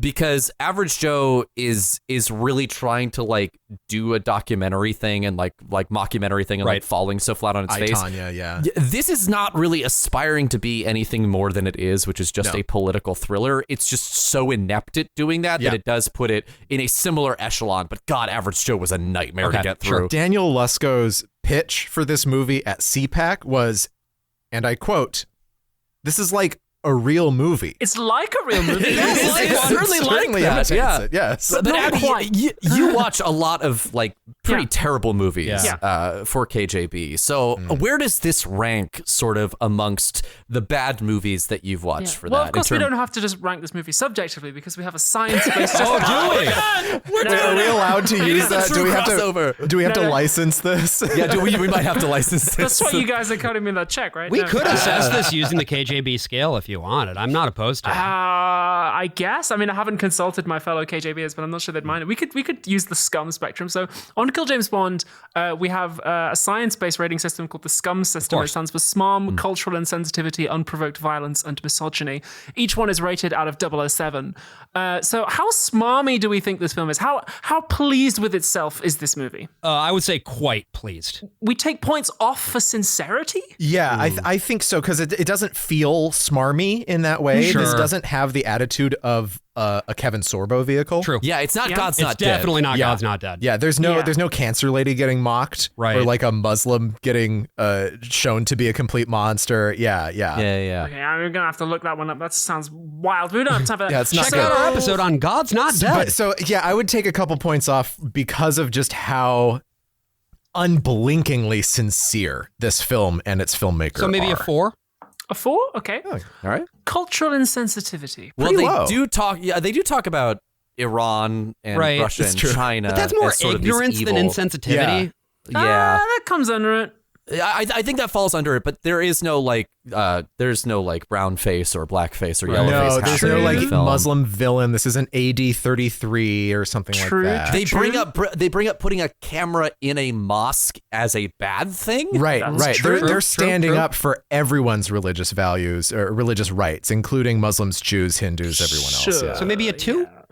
Yeah, and there are also characters of color who like talk and play parts in the show. So, All right. Now, unprovoked violence. Does the movie ask us to endorse any violence as good? I would say yes. Yes. Yeah. John The final Persecuted does shootout, pistol whip an old man. The pistol whipping is much, much worse. I mean, the shooting the guy is, that's to save a life. But Yeah. pistol whipping the senator is pretty unprovoked. Like I think there is a philosophical idea pushing towards muscular Christianity, right? The Yeah. anti-empathy Christianity Yeah. that we're seeing brought up a lot Trumpism. now. We need gun Yeah. preachers. Right. Yeah. Freedom has to be defended with blood and all that Yeah. stuff. So maybe a 5? Ooh, that's quite high. That's quite high. What Considering other that there's not that much actual violence in the movie. Yeah. Yeah, I'd say like a 3. 3? 3? 4? I'm rooting 3. 3? Yeah. 3.5? And finally, misogyny. I would say 7. all over the place. Yeah, I'd say it's. I wouldn't. I would say like maybe a 6 for Or me, 6. just because the wife's only purpose is to be dutiful wife, Right. And She's then not the really daughter a says, character. "I'm going to cook for you," and I'm like, okay. Yeah, Also, the she's way- not really a Cool. character. There's no like sexual harassment, but the way that the woman at the beginning is, brought up, and it turns out like illegally trafficked and adopted into a family for the purpose of like seducing John Persecuted, and then she gets killed with a single slap. I'm that's pushing really pretty nasty. hard for a 7 if I'm being honest. Yeah. In addition, there's also the element of good pastors keep getting brought down by fake sexual allegations, Right. sexual Yeah. harassment, sexual Premise assault, is statutory pretty- rape, all of that kind of stuff. Yeah, I think Pretty 7 then. bad. I think I've been convinced. 7 for me on that. Yeah, okay, I'm happy to give it that. That right. gives it a total score of 16, which is pretty bad. I have the entire Kill James Bond history of Where does that fall, like scum in front of it. percentile wise, sort of on the... That puts it as like about like a Roger Moore Bond. Okay. Not as bad as a that Connery feels about Bond. right to me, actually. Slightly worse than a Daniel Craig, kind of a like Brosnan on a medium day. Yeah. Pierce Brosnan wakes up. It's like, is today going to be a medium day? Yeah. Well, or a hard day? This all makes sense. Let me know, obviously, what the licensing fee is for the scum Yeah, system. I'll talk And, to send that Dev in along. November about that. and The only Bond film that scored a 16 exactly was Never Say Never Again. Okay. Interesting. Oof. Everything else was like, so like Doctor No was a 17, Moonraker was a 17. So yeah, it's like pretty middle of the road as far as like, because on Kill James Bond we do movies that say something about masculinity, right? Which I feel like this movie kind of does. I think it definitely does. Absolutely. Yeah. I could honestly... Masculinity is persecuted. It is, in Christian masculinity specifically. And I mean, hey, Abby, you're already talking about Kill James Bond. I feel like this is a great opportunity to let the audience know if they're interested in hearing more from you, because this has been absolutely fantastic. I've been looking forward to this for so long. Me too. Yeah. Two great tastes that taste better together. And what would you like people to know about? Well, you can hear my voice on Kill James Bond. We talk about movies that have something to say about masculinity because all three of us were assigned male and then moved away from it. So now we watch guy movies. You can also see me in House of the Dragon, in Star Wars The Acolyte, Dracula's Ex-Girlfriend, The Prince, and a number of other things. I am about to, in a couple of weeks, start filming a big action project. Sweet. So Nice. you'll be able to see me kicking some ass at some point in Persecuted 2026. 2. I can't say. Yeah, Persecuted 2, even more persecuted. I can't wait for one of these Christian movies to like feature a trans character. I don't think it's ever going to How happen. are they going to do? I But don't you know. gotta, because Yeah, I'm we're gonna such dig a it up. fucking like boogeyman for these people. I'm like, how are you going to do it, guys? Yeah, I mean, it is interesting because, like, I mean, when you get sort of into like the on the ground with with the trans issue in this country, it is the like. We've seen a lot of things at like town halls and things where there's a very famous clip of that one older gentleman who came to like protest trans rights and then like heard Missouri everything. or something. And then was like, I came here to protest it, but this is bullshit and Sounds I don't rad. Actually, I've want to seen do the that. TV glow and actually I would have changed my fucking pronouns. Yeah. I mean, it is a boogeyman, but it's only for like a very elite set of these Republican monsters. There's also a thing where a lot of Christian movies, not necessarily this one's kind of spawns a whole movement of Christian thrillers that are less afraid of being like violent and not kid friendly. But like there is so much of the Christian market and the stuff that actually sells and doesn't just end up becoming podcast fodder is stuff that is supposed to be kind of family oriented. Yeah, maybe it's about an adult topic, but we want this to be a movie that families watch over and over and over again with their kids. Heaven is for real. I think a great example of that. Queer people are in their Queer people are pornographic. So you can't even depict us. Right. Yeah. Right. So like there's Interesting. when we talk about our show, the show that we are fixated on, Adventures in Odyssey, they do a whole 14-parter about gay people Odyssey indeed. doing a big like tolerance festival, and they can never quite say it. Right.